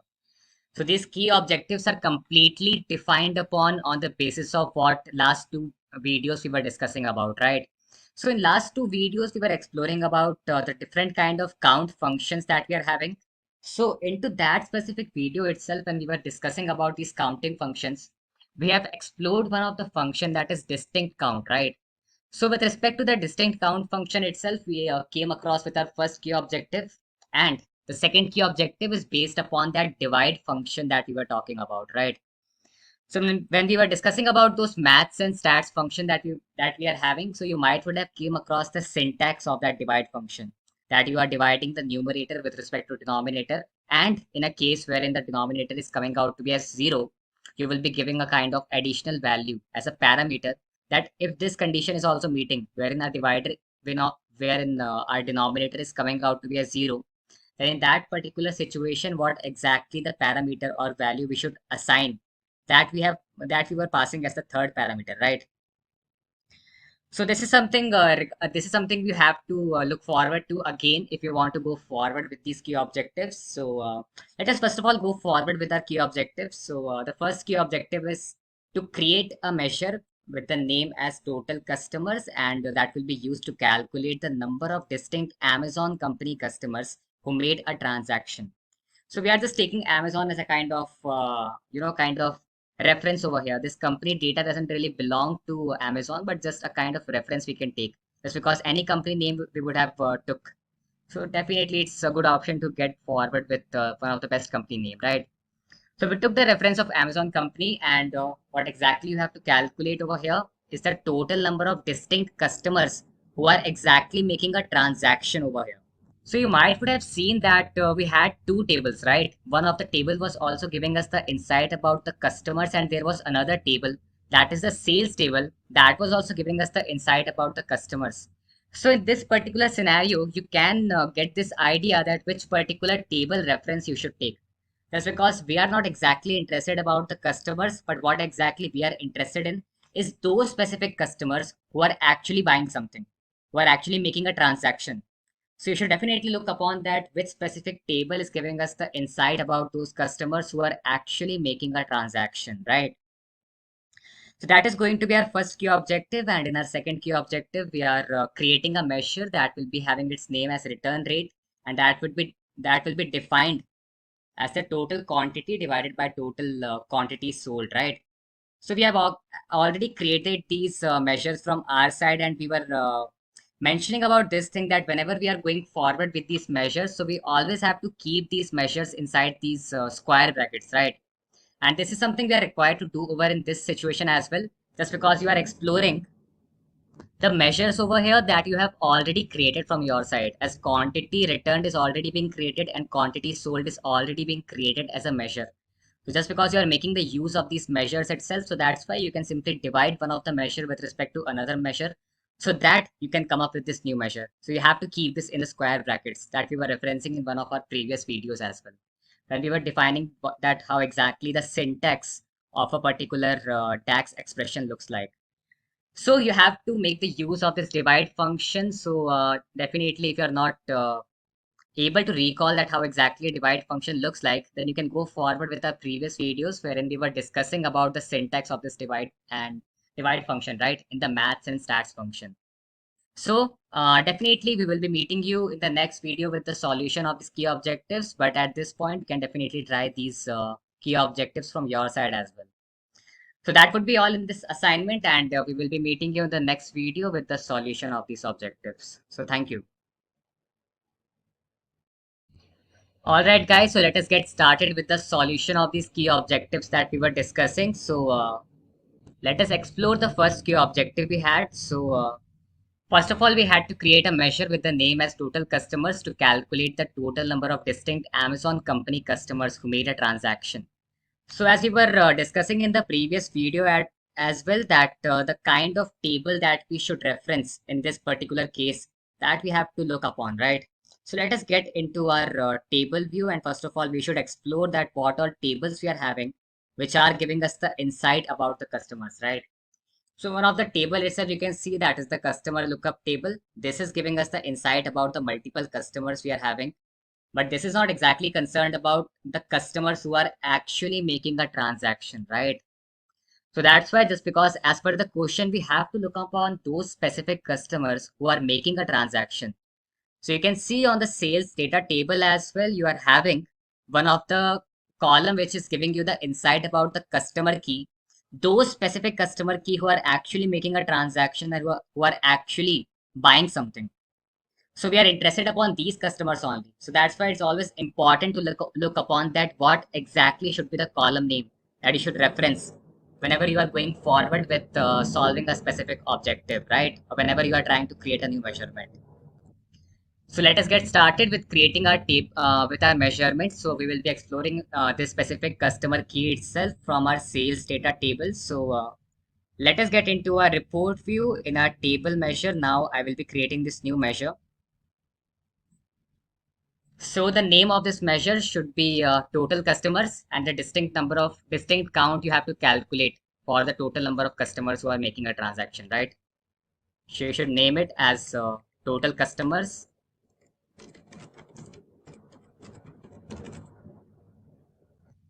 And then we should write our function that is distinct count. So already you can see over here, we are having this function, right?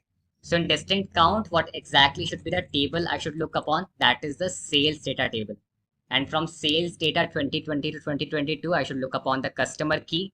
That will be giving me the distinct count of all of the customers who are actually making a transaction. This insight I can get from this measurement itself. Now let us wait until this measurement is getting created.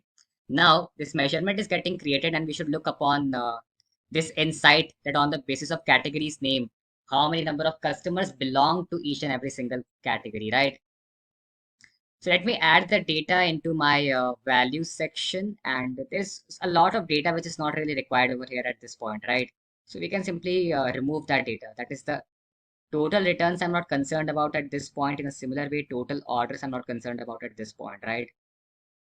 So let me add the data that is based upon our first key objective, and that is to look upon the total number of customers we are having. So now you'll get to know that we are having 0 customers who are looking upon the category name that is components. But we are having separate customers. So the customer base, we are maximum customer base we are getting from the accessories, right? And then we are having the second highest customer base from the who are buying bikes, and then from the third we are having from the clothing, right? Well, this insight you can get over here. So we are not exactly concerned about the duplicate number of customers, but we are concerned about the distinct customers we are having. And definitely from the accessories category itself, we are getting the maximum number of customers, right? Well, this insight we can first of all get over here from our first key objective, and we are done with our first key objective, right? And now we can move forward with our next key objective, wherein I'm required to create a measure which will be having its name as return rate, and that will be defined as the total quantity returned by the quantity sold. So I can show it to you in two ways that how exactly you can go forward with the solution of this objective. First of all, let us click over here. Let us click on our new measure. We have to name it as the return rate. So before equal to, you should be mentioning the name over here. That is return rate. And then there is already a kind of measurement you have created, and that was the order quantity and the returns quantity, right? Just because you have already created it from your side, so you can simply go forward with using this square bracket.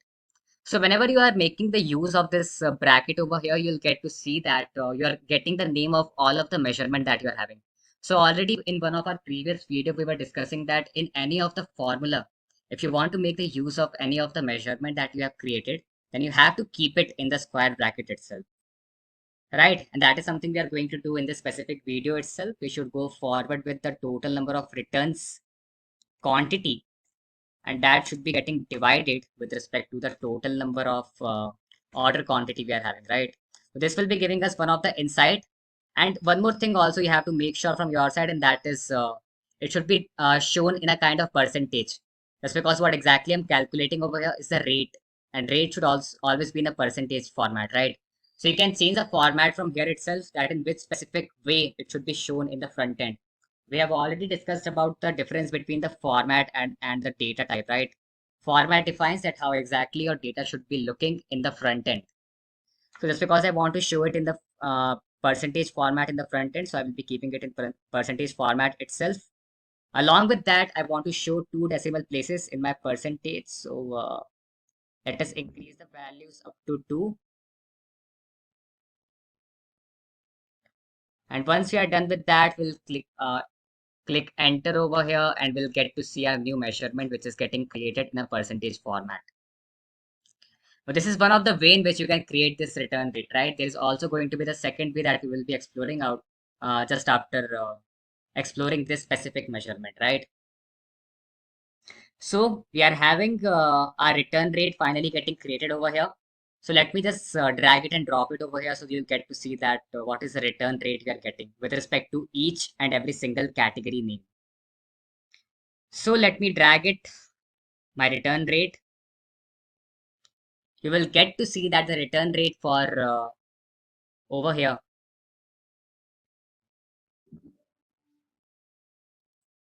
Okay, it was not exactly being converted into a percentage format, right? Now it is being converted, and now let me click enter over here. And now you can see the proper format, right? The return rate for the accessories is coming out to be 1.95 percentage. And the maximum number of returns we are getting is from bikes, right? Bikes are mostly getting returned. That is something that inside you can see over here. Accessories are not exactly getting returned for most of the times, and maximum number of customers are also interested in the accessories itself. That is a kind of great insight you can get over here. And we can also explore the second way to how exactly we can show this return rate. First of all, let us just click over here. Let me click over here. Let me show it. Let me see it in a kind of expanded format. You can see the actual values over here, right? What is the total number of customers who are interested in accessories? What is the return rate percentage we are having? Each and every single insight you can get over here, right? Let me get back into my measurement and let me see the another formula that we can explore to get this return rate. So let me click on this return rate. You can make the use of this divide formula as well right now. Right, so we already had this formula that you might would have seen in one of our previous video. That is, first of all, in the divide function, you have to write the numerator, comma, then the denominator, and then if the denominator is coming out to be 0, or if the order quantity is coming out to be as null in any place, then you can simply pass on a parameter. That in that specific scenario, what should be our default parameter, right? What should be our default value that should be shown in that case? Right. So, in that specific scenario, let us just go forward with writing anything. Like we can write something like new sales, right? So once you are done with this, let me enter over here. So let us see that if we are getting any significant difference or not. So we are not exactly getting any significant difference just because both of the formulas are doing one at the same thing. Just the way of writing it is a bit different, right? But you are able to see the insight that what is the return rate with respect to each and every single category name. And that is a solution for our first key objectives, right?